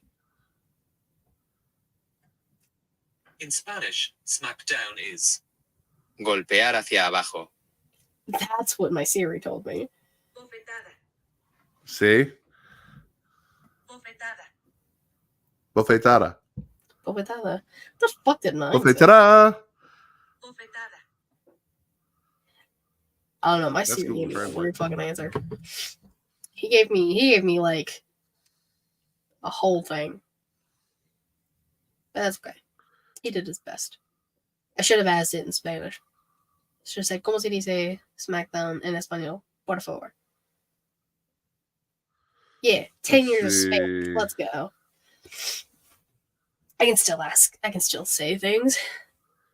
When I go to wordreference.com, though, Oh, okay. Inglés, SmackDown, Espanol, SmackDown. Oh. For wrestling. Figurative, SmackDown. Is it 3 words? Figurative Espanol. No, it's 2 words. It's batalla campal. Oh, so I got a completely different thing then. And then SmackDown figurative informal is paliza. I guess. I don't know. No Okay. bofetada. Bofetada. I like saying bofetada. It's bofetada. It's the thing. Bofetada. Thanks Yeah, that's Google kind of Translate. funny too. The ta-da. Right? Right? Good. It's also why, like I love saying like the Latino names when like I'm talking about stuff like Andrade. Like I don't like saying Andrade. It sounds weird to me. Maybe because I took the 10 years of Spanish. Andrade El Idolo. Andrade el ídolo. That's how you guys say it. Well, you took a lot more Spanish than I did. I think I took 2 years, maybe 2 years. Yeah, no, definitely 2 years because I remember I had 2 Spanish teachers in high school. There was just other stuff I wanted to take in high school. So like I took Spanish kindergarten to freshman year. And then sophomore year I was like, well, I want to take like child development so I can go work in the preschool my last 2 years. So like I only had X amount of electives to take, or I was allowed to take. Right. So I was like, Spanish 1 was kind of fucking hard, and I'm not trying to do this other am I. So I'm just gonna, because I thought at one point I'd work with kids. So I took child development and then preschool for 2 years, and I had 1, 2, 3, 4, 5, 6 preschoolers that I like worked one-on-one with for those 2 years. I think it was the summer between my sophomore and junior year, or maybe, yeah, it would have had to have been sophomore and junior year. I was in a tutoring program over the summer for like first and second graders who couldn't read. However, because I had grown in facial hair and everything, they thought I was a college student, so they gave me the college rate of pay, not the high schooler rate of pay for the summer, and I didn't correct them. I was saying, you damn well did not correct them. No. You should not have. Yeah, no, I tutored first and second graders on how to read, which was a cool summer experience. That's awesome. I didn't know that. Yeah. I also taught freshman high schoolers how to swim. Because as a lifeguard at the school that I went to, the freshmen who came in who didn't know how to swim, you would teach swimming lessons essentially. And then I got to teach Kate's niece how to swim a little bit. Like we only did really one lesson, but we kind of got her going. And I've tried here and there to teach Zoe. She's actually pretty good and doesn't need much teaching, but That sounds surprising. I practice with her a little bit too. I love learning that. That's awesome. I mean, the preschool class that I took, it was 2 periods, Monday through Friday. Like Fridays was like half the period because then they went home early.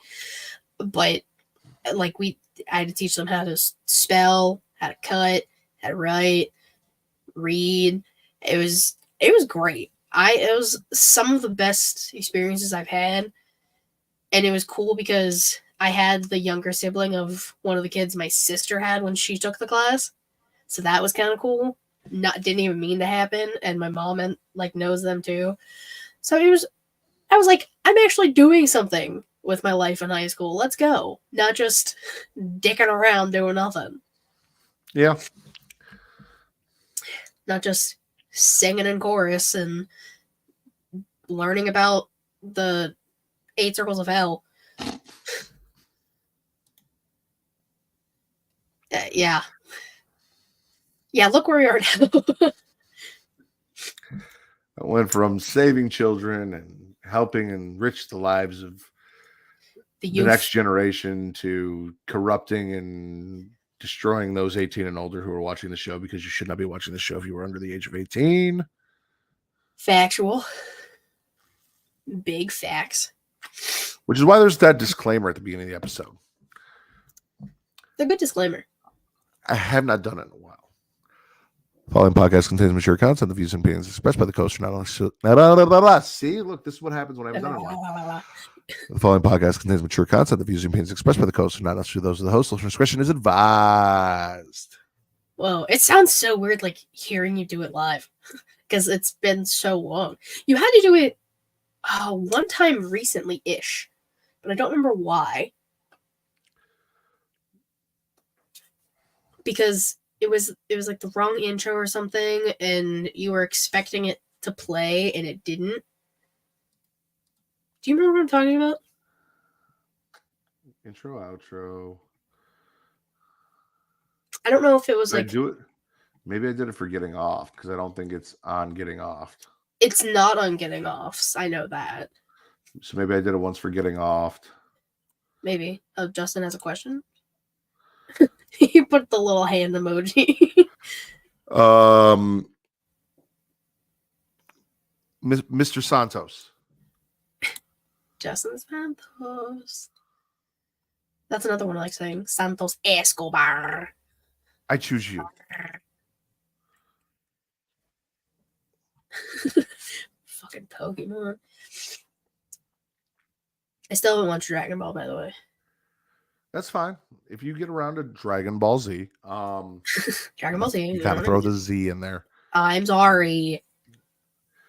If you like you said, you've been sick, you've got a lot of shit to catch up on. If you get around to it, whenever you get around to it, like I said, if you do and you got questions or you're enjoying it, you have a slew of friends who are giant fucking nerds who can. I'm gonna have so many fucking questions I already know. Are you familiar with Superman? Like, yes. Okay, then you pretty much know Dragon Ball Z. Oh, okay. I don't even need an explanation. I trust you. Oh, this was his question. There is no word. I'm still working on Travis getting Scream up. It's never going up.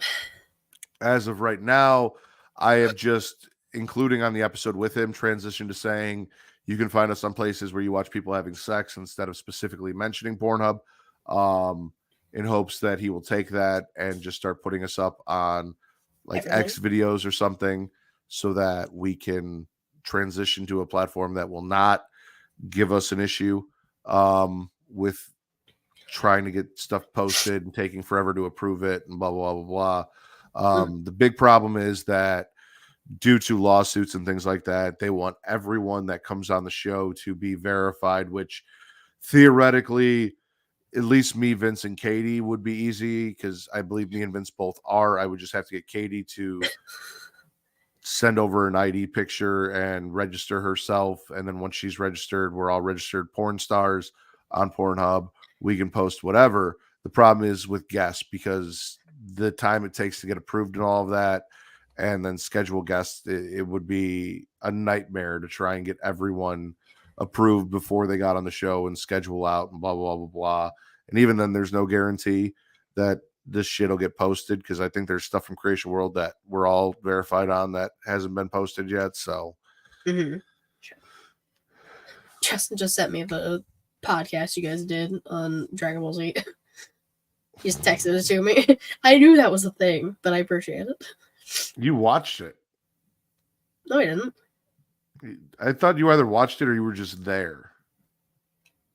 I don't think either. I don't know. You sent me the Straight Talk one. Well, we were supposed to do 2. Yeah. And the second one never happened. So here's, I do want to go, but I got a little bit, and I also have to go to the bathroom. Because I didn't do my post-show pee. So we got a group together. It was me, Reek, and Vince. And the plan was we were going to talk Dragon Ball Z. We were going to do Dragon Ball Z, GT, and Super. We're going to do reviews on all that. We got together with Just said, this is the stuff I'm more familiar with. So I said, okay, we're going to do an episode with Just covering the stuff that he's watched and he's more familiar with. And then the other stuff we're going to bring Travis on for. Yeah. Did that. Then all of a sudden it was the 4 of us plus Travis. We needed to then figure it out because I don't think Just had watched Super at that point. Okay. I don't know if he has now, but I was of the ilk that if we're going to talk about a show, everyone should have watched the show. Now, at this point, Just has had more than enough time to watch Dragon Ball Super 4 times over. because it's been like 2 years. It's been a few years, yeah. But gotcha, because I was feeling about having a high number of views. I was feeling good about having okay. But yeah, no, I'm pretty sure Just hadn't watched Super. So I was like, all right, well, we're not going to have you on for the Super episode. And then Vince wanted to have Just on anyway. And it was kind of like a back and forth there. And then it was like making sure everyone had time to get together. And I told them, I'm like, listen, we did one show on Straight Talk. The other was supposed to be on the Havoc Hour.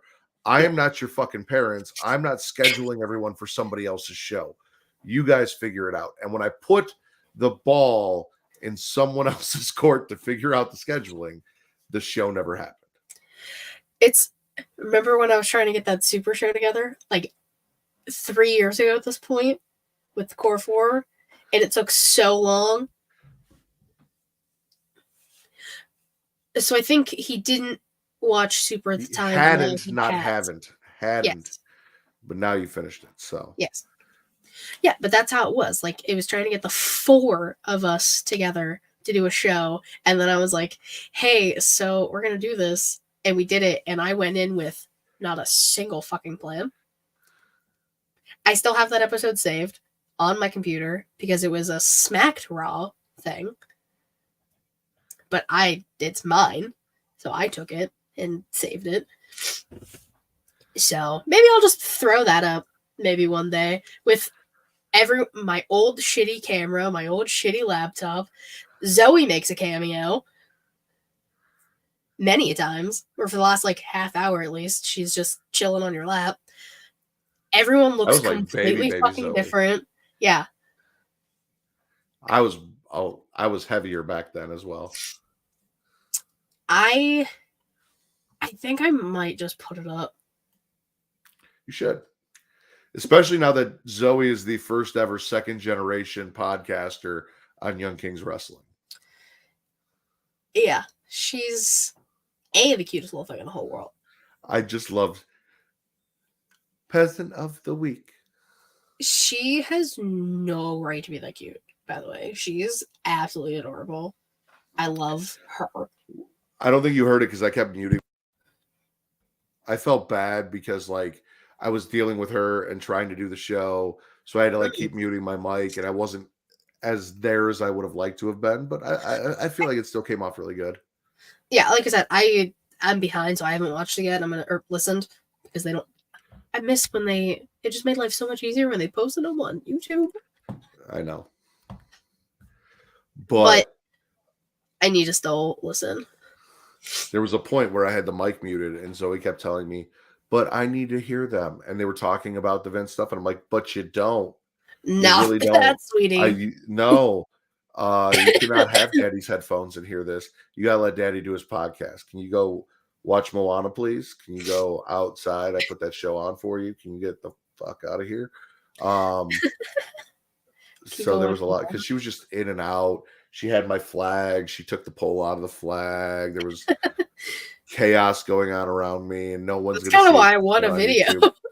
Yeah, just to see the chaos ensuing on your screen. Also, it was TC's internet that was fucking up. But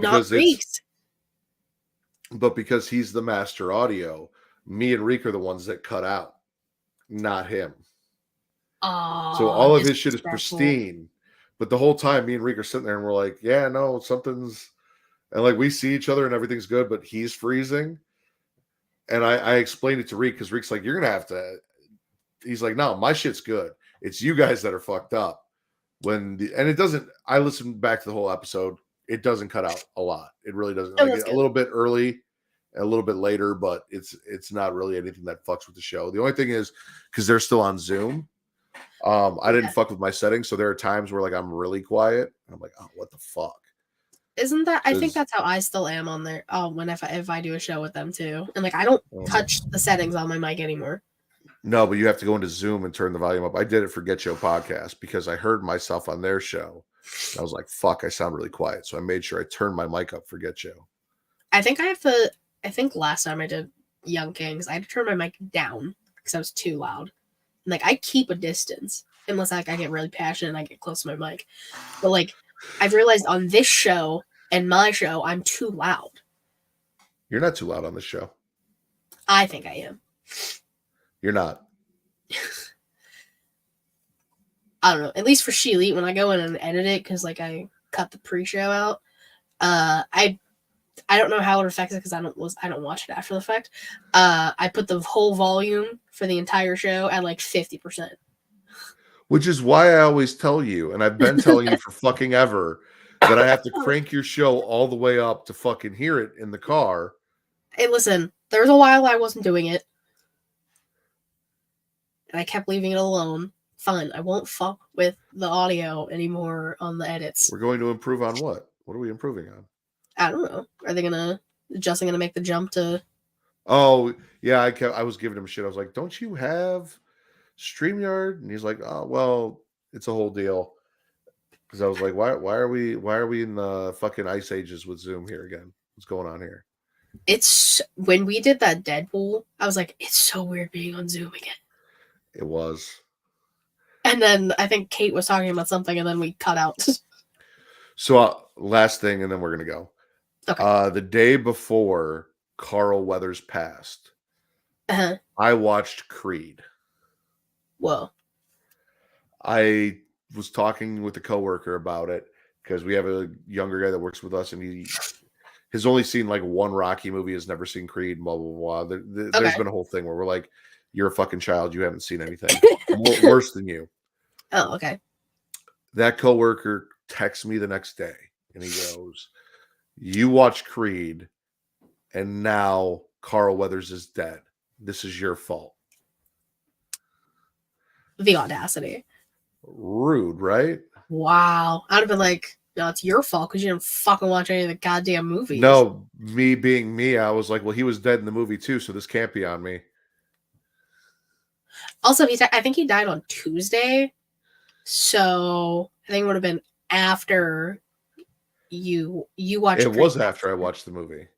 Yeah, so they just didn't announce it. Yeah. Correct. But also he was dead in the movie already, so that can't be on me.